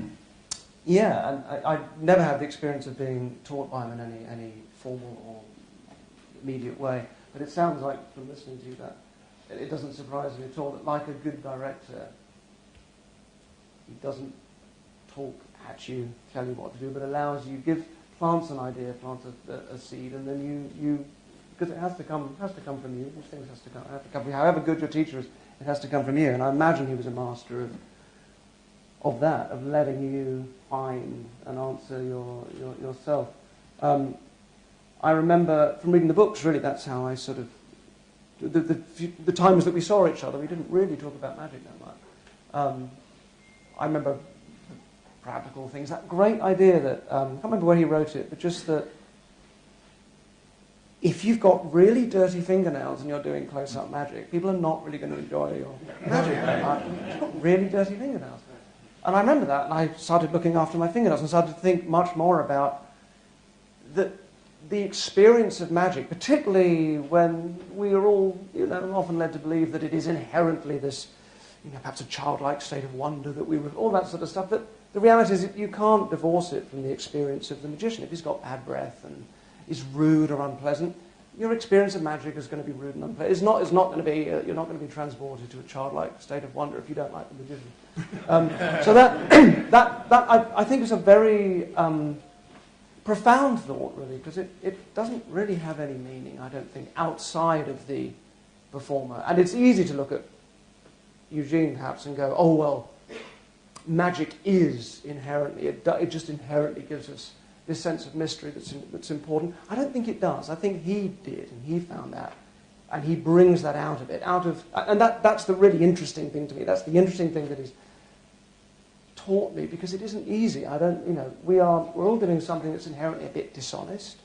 It's inherently quite sort of light for asking people to suspend their disbelief. And how do you balance that with actually using it as a vehicle to present something that is valuable and important and has something to say about mystery? Specifically when magic's very specific. You are that coin disappears from there and it appears there, or that trick happens. And it's very difficult, I think, to align that with a an idea of mystery or something that's bigger than the specific, something that transcends the specific, because the stuff of mystery that, to me, I think Eugene just seemed to really embody is the enjoyment of ambiguity, the enjoyment of a sort of, we go through life reducing it to a story. That's the only way we can make sense of it. We take an infinite data source. There's an infinite number of things we could pay attention to or think about, but we choose what to think about, we choose what to pay attention to, and we make up this story. And we often don't even realize that it's just a narrative. Sometimes it's not even our own narrative, it's just one that's been sort of given to us. And it's hard to remember that the really exciting stuff in life comes when we embrace ambiguity and we embrace a little bit of perhaps even anxiety. Anxiety is very important. You don't move forward, you don't change anything, nothing new happens unless something dies. You don't get a new job unless your old job has to end and drives you mad and makes you anxious. Anxiety and embracing a certain amount of that, embracing complexity, embracing difficulty, are very important things. And to take something like magic, which should, on paper, provide all of that, but actually is very difficult to really, because you're doing something that's very specific, you're doing something that's cheating, and you're doing something that's sort of just asking people, for the most part, to suspend their disbelief. It's a very difficult thing. But the fact that it's difficult, I think, is what makes it really valuable and exciting. What a wonderful challenge to make magic mean something, without it just becoming ponderous. Eugene understood seriousness without solemnity. It's something to be. A clown can be a very serious sort of performance, but it isn't solemn. And I think all of those things are the real stuff of what we do, and I don't think we think about them enough. And when we do, they can become, as I said, rather sort of ponderous and overladen, and that isn't the answer either. I think it's a really wonderful challenge that he's laid down, and it's an exciting thing to think about. Well, so you've taken us into the plane of two things. One is the philosophy, and in every layer, when we talk about Eugene, we end up talking about philosophy, but also this lack of self-importance. And we'll speak about Eugene the performer in a moment, but as you were saying that, I was remembering Eugene with the slates, and the idea of having the message in the slate that says, "Lighten up, Eugene," which is exactly your point. Here he is communicating with the spirits, and at the same time he has this self-deprecating element, which is part showmanship, part so deeply true of him. Lighten up, Eugene. I would only add to before we get any further, that one of the things that I so admired about Eugene was the ability to teach the specific group that he was with. So, as you know, and some of you might know, I teach a class of medical students at Northwestern Medical School. We have a course on medicine and magic.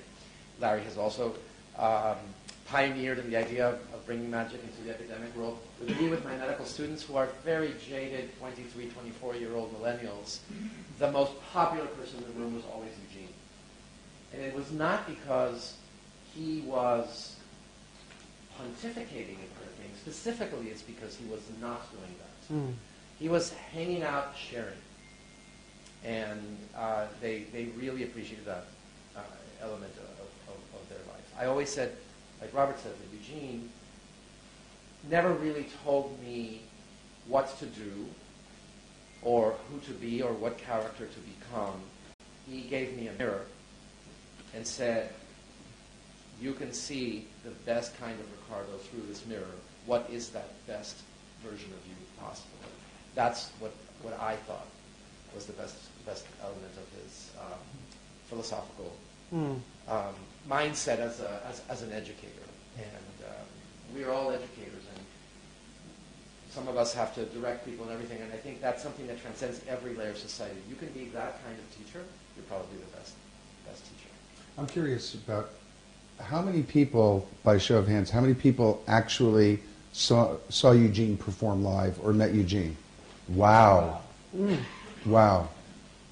Later on, I think down in the Devant room, I'd be very curious to hear what you found valuable from Eugene. Because we knew we were going to be talking up here and sharing, so we made lists of stuff. But it would be interesting down later on. It's like, what was the gift that Eugene gave you? Because he was a giver. He did. When you went into his apartment, talking about when students would go learn from Eugene, his apartment was very zen. There was the desk, there was a couple of objects, a couple of Okito Nielsen boxes, just a very few books. I take some of the blame for that. Yeah, because he was always gifting the books. He was always giving. He was such a giving person, and he had very few possessions. And interestingly enough, when you stayed with him, when you saw where he lived, he just slept in a room that had just a rice tatami mat on the ground and nothing else, just like a Zen painting on the wall. He lived so simply and so minimalistically, and his entire repertoire fit into a little tiny box, his entire repertoire. And he was, his philosophy for his students was, the magician that can do the most with the least wins. And I would be backstage, he taught me a lot, but he also taught me how to, pack small. But I'd still be back after these shows that we all would do with Eugene, and I would be packing. So, Eugene, are you packed? He'd go, yeah. That was it. He had a half an hour show in his wallet, and that was it. He carried that little box and take the candlestick out. So he really taught a lot of people. Yeah. So let's get into Eugene the person. Who's here? That was Eugene's snowstorm. You see? It's just.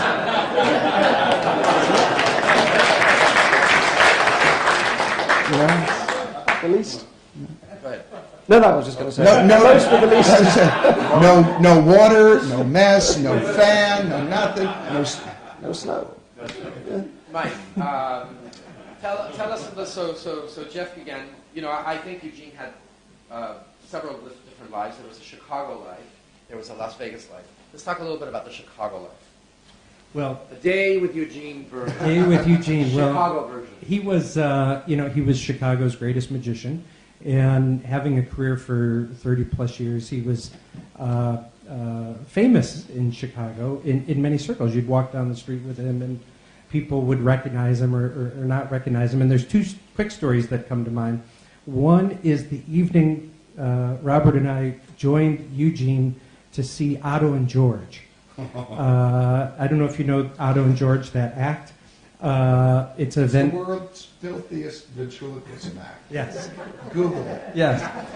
And person after person after person kept coming up to us in line as we're waiting to get in, saying, Eugene, Eugene, Eugene. It's so great to see you, great to see you. Person after person after person at the world's filthiest act. And Eugene turns to us and he goes, this never happens at the opera. So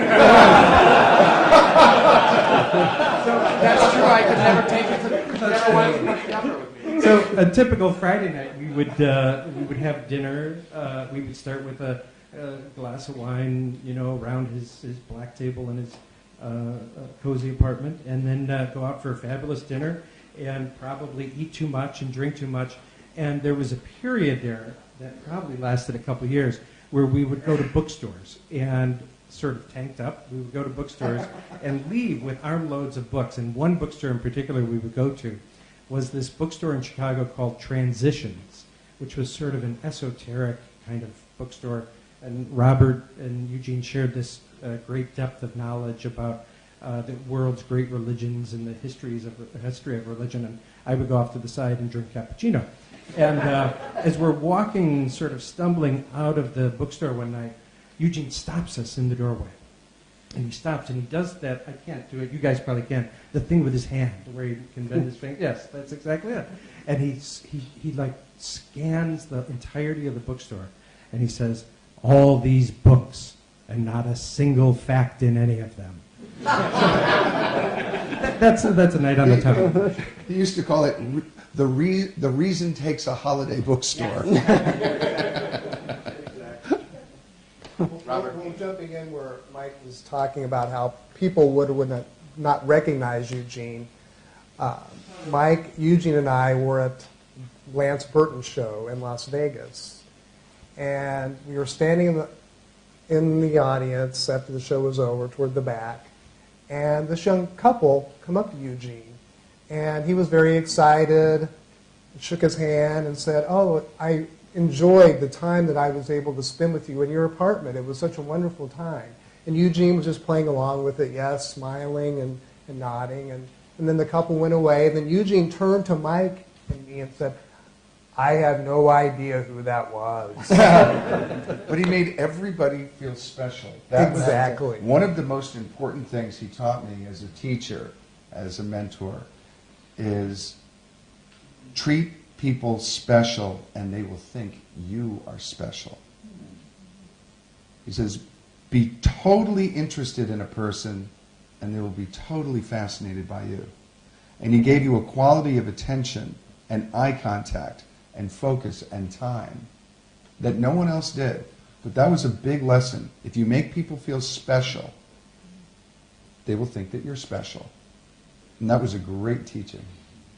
I think there's something you can really sort of sniff almost when a magic performance isn't about the magician, as 99% of magic performances are. Eugene's magic wasn't about him and isn't about him.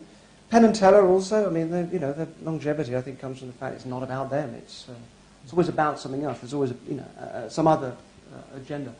And I think likewise in life, the more you describe Eugene, you knew him better than I did. It sounds like that idea of just things not being about you. So, passing things on, not collecting. I mean, we all collect. We're all magicians collect, don't we? That is sort of a way of stabilizing ourselves, I think, in our environment. But he wasn't about him in those obvious ways. And I think you're better at anything. A teacher is a better teacher when it's not about him, and it's about the student, or she's about the student, or the class. And it's not just about... I have a good friend who's a teacher who was in the teacher's common room and realized from listening to the teachers, they were all talking about how they were perceived by the children, how their classes were ranked, and it was all about them. And he himself, this friend of mine, was a very popular teacher, but he realized that if he was, it was because he genuinely cares about the kids and what is passing on. And the more I thought about it, the more I thought that sort of applies to anything. It applies to performance. An actor that's acting and it's all about them, you can tell it a mile off and they don't do a very good job. Pretty much any job I can think of, you only do a better job when it isn't about you. And magic, particularly mentalism, is so often just about the performer and what a difference it makes when it just isn't. And the same as a teacher and as a person. And Go right ahead. No, back to Chicago. We're just so thrilled that Eugene did not want to move, because we know that Jeff tried to convince him to move to Las Vegas, which I don't blame him, and he would not move. So we covered that. And Eugene did say, though, if he'd had to move and he had to live somewhere else, it probably would be Salem. Salem, Massachusetts. Go figure. The thing that I enjoy, too, about, and Ricardo, you can relate to this, that Eugene would call you up out of the blue. I love that. Or you knew usually when he was going to call. Sometimes I would pick up the phone, and we would call about the same time, or I just knew it was him. And he would say, "Robert, I need to go shopping today. Will you go with me?" And I said, "Sure." And because Eugene he didn't say colorblind, he would say color challenged, because he was colorblind. So he needed help in picking out some of his clothes. And I was more than happy to do that, and always been involved lunch, going out to a great restaurant or someplace very nostalgic for Eugene. So yeah, that's just a little taste of Chicago. So when Eugene got sick the first time, which is when we became closer because of the medical relationship, I was incredibly impressed at how he really rallied to change his lifestyle from a cardiovascular point of view. And the thing is, if you all went out to dinner with Eugene, you probably all know, and I'm sure you do, that the first thing that he would have looked for in the menu is pizza. And it was impressive how Eugene all of a sudden started cutting salt and cutting different things, but at the same time keeping his beloved foods unabashedly present. And he was very proud of the fact that just by cutting the salt, he was able to keep the pizza. He told me about the salt. He made a big... When I first saw him, he'd lost loads of weight. I said, "How did you do it?" He said, "Salt." He said, "Cutting out salt." And he was very proud of it. And the other thing with cutting out salt was he weighed himself every day. And Yeah. he kept these meticulous figures in his notebook.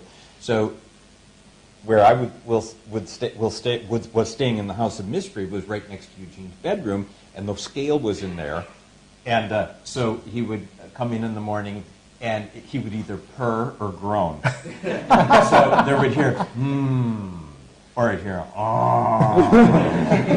You have to be good today. No more pizza for me. Yeah, and it, you know, purr or groan. He was very he got very disciplined after that. Yep, very disciplined. He was very disciplined and was really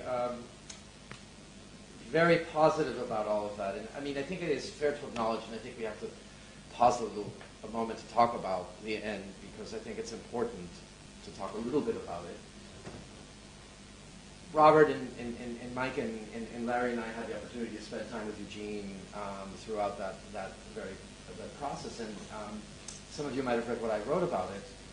I think that the most important thing, and the reason why I do think it's important to share it, is that he told me in very clear terms that perhaps one of the most important things that he needed to do at the end is to teach his friends how to die. Mm-hmm. We had this conversation when I was in the study that one afternoon when we talked about where things were going.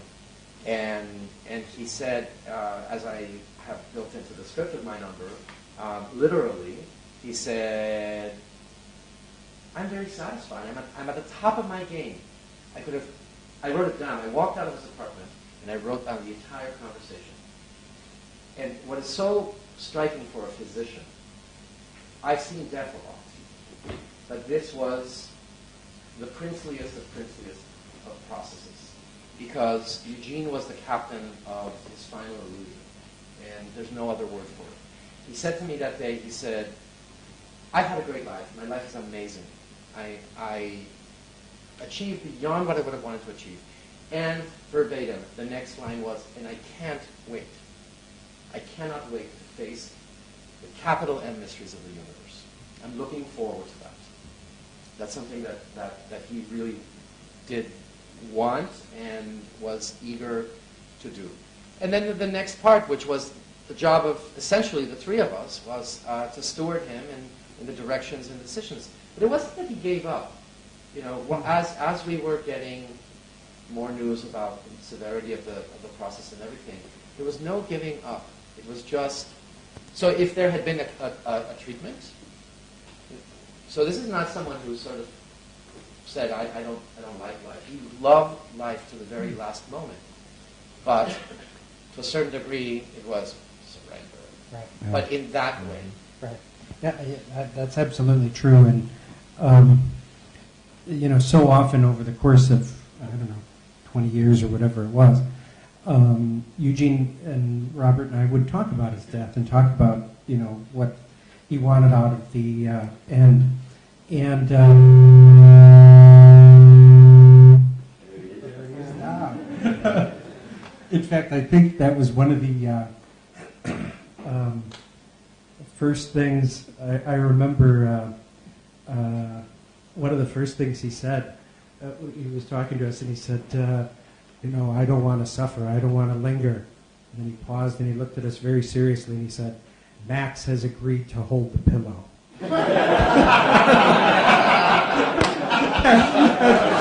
We were like Eugene, you know, we can handle this in other ways. There are ways. Unfortunately, you know, one of the greatest doctors, who also is a great magician, happened to fall into Eugene's life and helped to navigate that path. And what was truly a serene and peace-filled time. I remember when he told us that last time, that exactly those words, you know, perhaps my greatest lesson to you is that I will teach you how to die. And I kind of tried to make a glib response, and I said, terrific. How about teaching it to us 10 years from now? And he was very serious, and he did the arm grab again, and he said, what makes you think you have 10 years? It was a profound moment, and it was another lesson learned. But this was the stuff of every day with Michael Kaplan, who did the film, Michael called him. It was sort of my task to, because the one thing that Eugene could not do, this was the only thing that he really could not do, is he couldn't tell, he did not want to tell anybody that this was happening. And so he relied on me, so I had to call everyone and tell them what was going on. And I called Michael, and so Michael called Eugene, and he said, I hear you're dying. And immediately Eugene said, aren't we all? So it was this tremendously beautiful philosophy. And what I would say is, there was a full moon. Eugene was of the moon. And we wondered whether it was going to be at the full moon. And then we realized, of course, that it would never have been as the moon was waxing. That it would have been after the full moon. And so it was the night after the full moon, and he had a beautiful room, 1419. I don't know why I remember that. But it was a transformation. And I have to tell you that the one thing to carry out of this, and move on to other topics, is that Eugene left in the most transformatively beautiful way that I have seen as a professional in that field. And how were you? How were you all then there? How did what he was embodying affect all of you? Was it serene for all of you? Was it serene for him, but just horrendous? What was? Well, for me it was anything but serene, because my mother-in-law was dying in Mexico City at the same time. So I had other family issues, but it was very serene. I made it back. It was very serene. People were walking into the room. It was a small group. Eugene really wanted his caregivers there, because he knew that it was impossible to have everyone there. And I think the hardest thing was at the end. We all sort of said, okay, good evening, bye. And then, of course, the next day we all felt like we needed to get back together again, because there was no way that we could not be together. But it happened very quickly, because the process started on a Saturday and ended on a Tuesday. One thing I might say to answer the question, and we can move on to other things, Yeah. I think, but of course, in an end of lifetime, it's brutal on one hand, right? Because you know that, but it was a profound honor and a privilege to be in that space with Eugene, because he was so at peace. So serenity is the perfect word. He was all right, and we were all right. And it was peaceful in the time of his passing. So that was a profound experience, a learning experience. So I wanted to get back to Eugene the person before we go into Eugene the performer. And this is an opportunity for us. We all know that Eugene had his own voice, his own style, and his own vocabulary, and his own sounds. So I'm wondering if anyone can tell me your favorite Eugene-ism, whether it's a phrase, whether it's an experience. But I want to start with Jeff, because we talked a lot about the Chicago Eugene. But I want to ask Jeff, and Larry particularly, so Mystery School, After Hours, I've been privileged to be there. What was After Hours Eugene like? After Hours in Eugene, he mostly came to Las Vegas in the cooler months. Because, he didn't like Las Vegas in the summer. So we would spend a lot of time at the end. The students would leave, and he would put on his dressing robe and come down and sit next to the fire with us. And he'd pour a glass of wine and tell us all these stories of his childhood. He would tell us the stories of his favorite trick, what you saw a picture of, the mutilated parasol. And he would tell us about his shows. He would tell us about his failures, the time when he tried to do mentalism at a baseball game from the pitcher's mound during a break, and he would tell us all these stories that never got written down, and he would take us through magic catalogs. He could, I don't know if anybody, the Robert Nelson catalogs of mentalism. He knew every trick on every page and could give us all of the work on all of these treasures from the bygone era of magic. And he would tell us stories of his great challenges in magic. One in particular, which I love, which talks about meeting people where they're at. He's at the Magic Castle, he says. One night I was at the Magic Castle, and a man named Trevor Plantagenet comes in and books me for a country club show. And I said, what do you want me to do? And he goes, well, it's our corporate weekend. I want you to just do what you did in the close-up gallery. So Eugene gets his little box and his tuxedo, and it's Saturday afternoon, and he goes to the yacht club and says, Eugene Berger, oh yes, the Plantagenet yacht is on Pier 4. Pier 4. And he's walking down about 5 o'clock in the afternoon down the pier, and he hears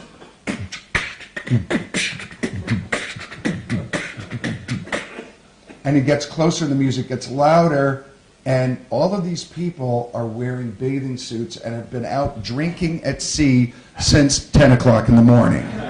And it begins. Hey, Santa's here! Hey, Santa!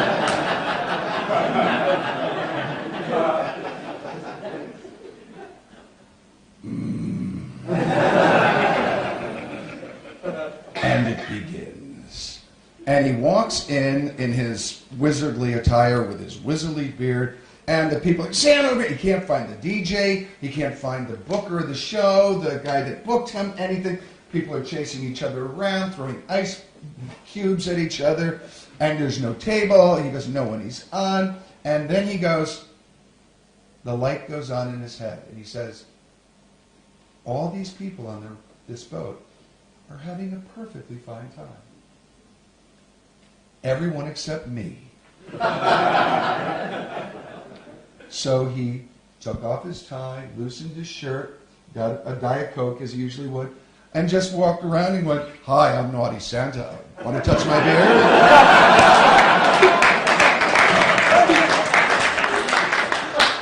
Eugene had an uncanny ability to meet people where they were at. So at the school, if there was a lot of the teens could come over from the Magic Circle to the mystery school during the summer, and Eugene could meet them where they were. He would not try to teach them his magic or his way. He would try to cultivate their magic. He could talk to doctors and lawyers, and he could talk to Las Vegas card punks, and he could meet them where they're at, and he could switch from wizard to trickster, kind of the way that Juan Tamariz can be very scholarly and wizardly and then go into his trickster mode. And I don't think a lot of people saw that trickster mode so much, and we were very privileged to see it night after night after night. Favorite Eugenism? Right now, what's coming to me is rather than a phrase, it was a trait. And the trait is Eugene as Weaver. I remember when he introduced so many people and brought people together in these very interesting ways. I can remember being so intimidated the night we met Jeff McBride in Atlantic City or met Max in New York City. He introduced us through Cesario and the Grand David to Henry Lewis, which then opened up the Magic Circle to us. Introduced us to Simone Marin, who's in the audience here, George Parker in the Netherlands, Fernando Busquema in Italy, and so many other performers across America and throughout the United States. And just last summer, says Darren's going to be in New York. We have to go. Mm-hmm. And suddenly, weeks later, we're meeting Darren Brown after his great show on off Broadway. And so I think that trait as a weaver, where it builds on what you said, Jeff, about how he made you feel special, but he also brought all these special people together. He sort of curated his life with smart, interesting, talented people. And if I can add to that, just a quick story and then right onto that. I distinctly remember one day, a long time ago, and I was gone to visit Eugene, and I was sitting at his desk, and we're talking, and the phone rings, and he picks it up, and here's a Eugenism. Sure. He would say it like that, and he pulled out his little notebook, and he passed along an email address. 10 minutes later, the phone rings again. It's somebody different.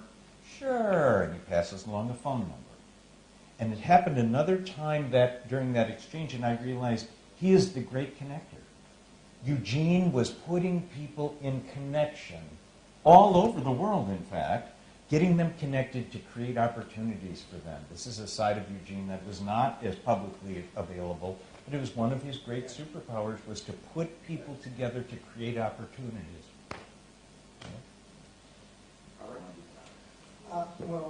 Eugenism. When he would get frustrated, I would often hear him say a line from The Exorcist. Demi, Demi, why you do this to me? That was the line. So. Every miracle has its price. That was one of my favorites. And the other one was when you get the message, hang up the phone. Yeah. Well, the hand on the arm was always significant. Yes. Okay, this was a gesture that, and you never knew it was coming. Got something for you. And it was sometimes a serious no. Not so good, try this, whatever it was, but the hand on the arm sometimes was also very loving. But this was a gesture, wasn't it? And you had it too, yeah. Well, Eugene, again, when you would depart from Eugene's company or he would be leaving, he would take that moment to stop and he'd grab the arm and he goes, I just want you to know, I really love you. He always said that. Every time he parted company, he would take that moment. Where most people just do the little, I'm hugging you, but I'm hitting you. But he would always take that moment and just lock eyes and say, I really love you. And he said that and he meant it. And it gave you permission to pass that on. Because that's something we don't always take, that moment to sincerely do it. Love you. Love you too. Love you right back. Ditto. None of that bullshit. It was just really from the heart. I always thought that Eugene's eyes, his facial expressions were incredible. And the range of his facial expressions, from that very loving sort of gleam in his eye as he's doing that, to the only person that I never wanted to see in the audience when I was performing because he was taking notes. But it wasn't because he was upset, it was an intensity. There could be an incredible intensity in Eugene's eyes. Mm-hmm. I want to move to, because the time is coming, but I would like to ask everyone one question about Eugene the performer. Name a number that you love, perhaps your favorite Eugene number, and why. Mike, we'll start with you. I'll go first. And I'm not sure exactly what it's called, but I think it's corner in the glass. Mm-hmm. The corner of the card goes in the glass.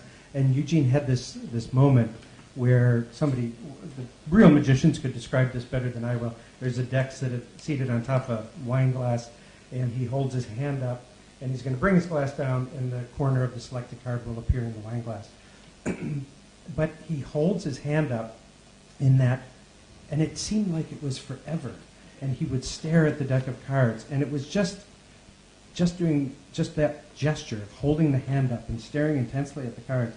And later I would ask him about it. I would tell him this was my favorite, and that moment, and he would kind of do his grumble laugh, like, yes, I'm trying to hold it longer. It's a game I play with myself. How long can I hold that?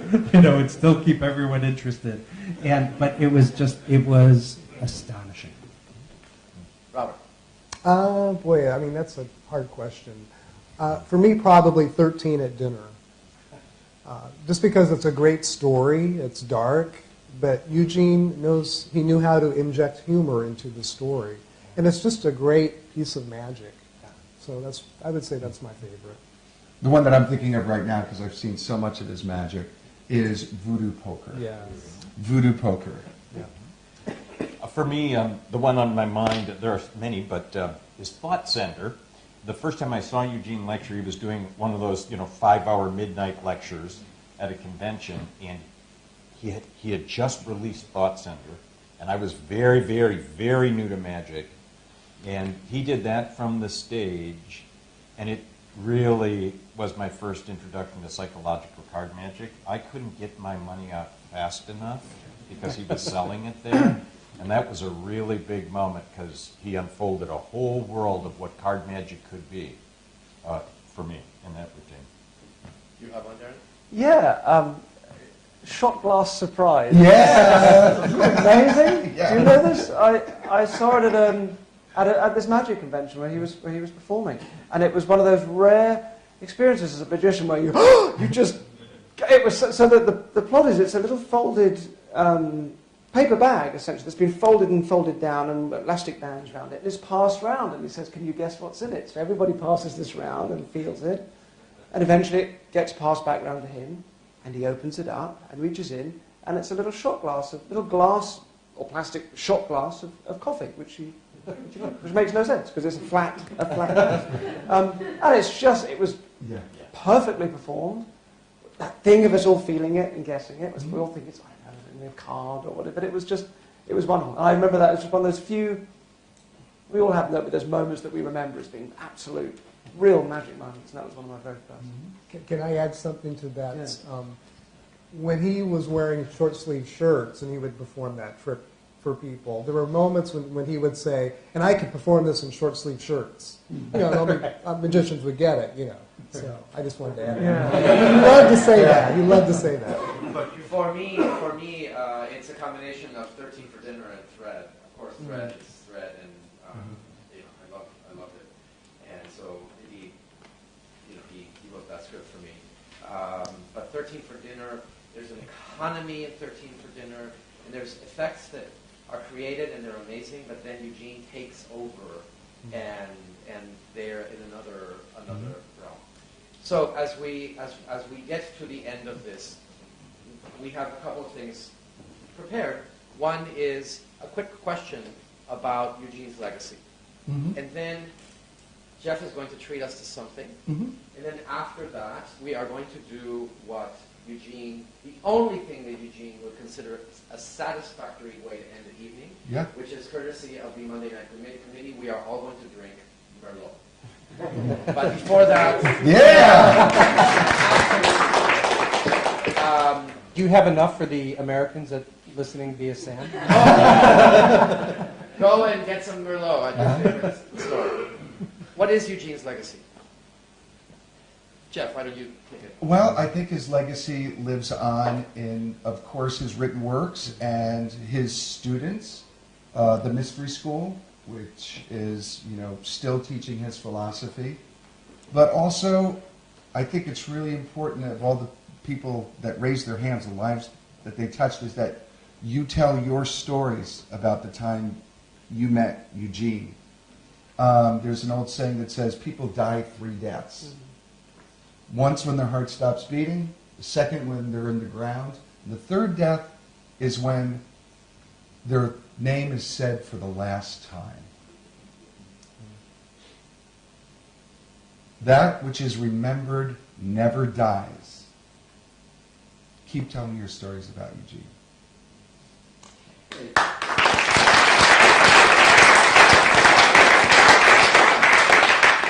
Part of Eugene's legacy, of course, is just a legacy of incredible magic.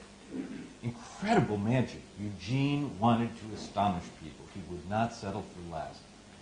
And 2 legacy things to share. One is that I brought for you, and I think I have enough for everybody here, a copy of the full obituary that I was asked by Mike and Robert to write after Eugene passed. And it's just a statement, it's 9 pages of his legacy. So you can see at least my rendering of this as I was, writing this obituary. And we'll have that down in the David Devant room. The other thing I'm now delighted to tell you, and some of you may know this, in 2009, Eugene had a medical health issue, and was hospitalized for a few days. And he came out of the hospital in 2010, and he said, "Larry, we need to talk." And he and I had a series of conversations in which he said, "I would like you, after I've died, to publish 2 books that includes all of my unpublished material. And from that day forward, we have been working on those 2 books for the past 8 years together. I'd send him things, and he would give me feedback, and we worked on organizing it. I was following him around and filming it. It will all be there.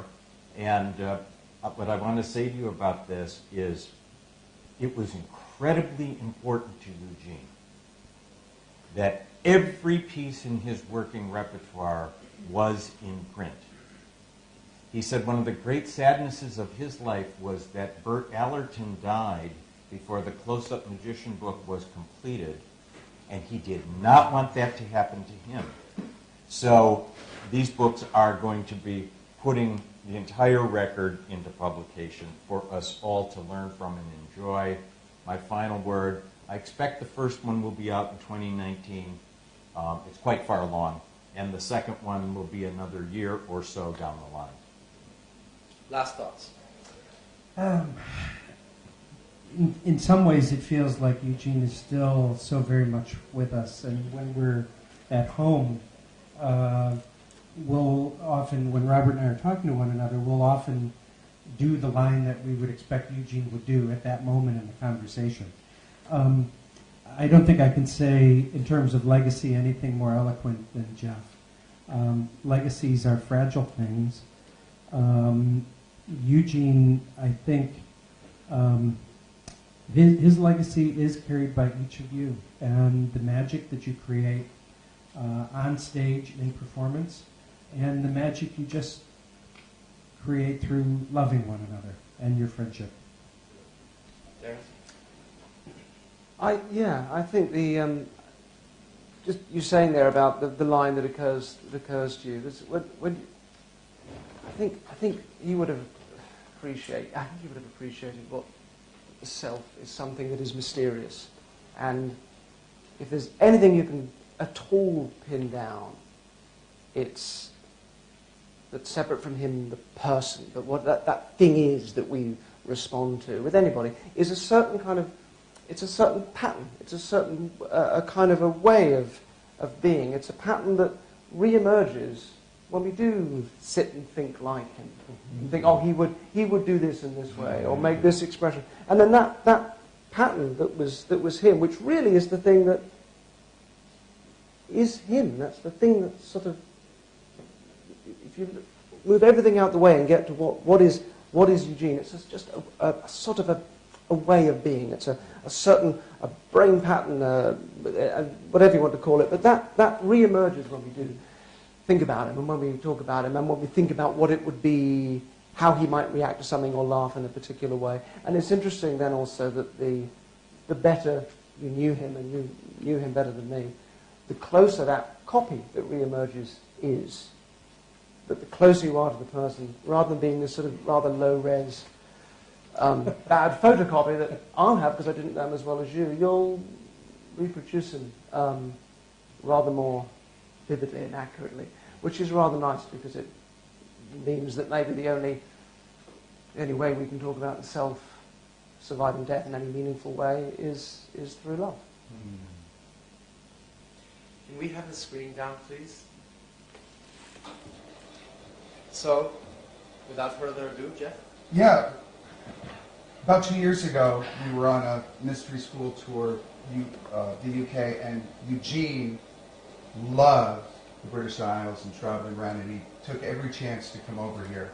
And the absolute highlight of his trip happened here. And I'll preface it by saying, most of you know Eugene was a very spiritual man. And one day I asked him, do you believe in God? And he said, after all these years, I don't know. After all my Bible studies and all my studies in mythology and history, I don't know. But if there is a God, God has something to do with kindness. And we were here 2 years ago for the David Berg last evening, and he totally had the top night of his life here. David Berg designed a special card trick that called back one of the covers of his books. Was anybody here for that? It was astonishing. And Eugene was up there like a kid, giggling. And then later that night, he had the extraordinary experience of going into the museum and actually holding this poster, all done by kindness. This was his favorite poster. And the last time he was here, he got to hold that, and it was a sense of completion for him. So if there's anything you can walk away from, it's that, Eugene was kind of like the Dalai Lama of magic. He was a guru. They called him magic's mystic guru. But his message wasn't one of God or preaching or religion. It was of kindness. And because Eugene was our guru, the best way to end this evening is with a ritual. This is the ritual that we close the mystery school with. And the students, by a show of hands, how many people are in this audience that come to mystery school? Okay. So you've heard this before. And we're just going to stand for this. And light a candle in memory for Eugene. And you can bring up the house lights a little bit, because really what we're doing here is at the end of every mystery school, you could bring up the house lights, yeah. We would stand in a circle, a magic circle. And do we have the table? Okay. All right. Come on, 1, 2, 3. Eugene would want that. Go ahead. So imagine you all standing in a big circle with Eugene.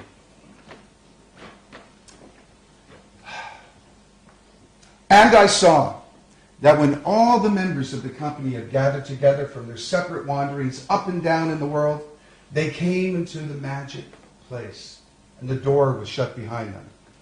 And they took off each one their armor and laid it beside the door.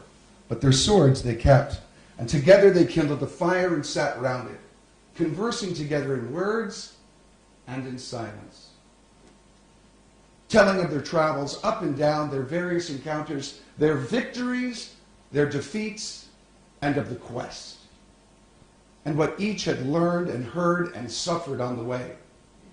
And I saw how recognition leapt up among them, like flames leap in dry wood, and how teacher and learner, speaker and listener, adversary and lover became one.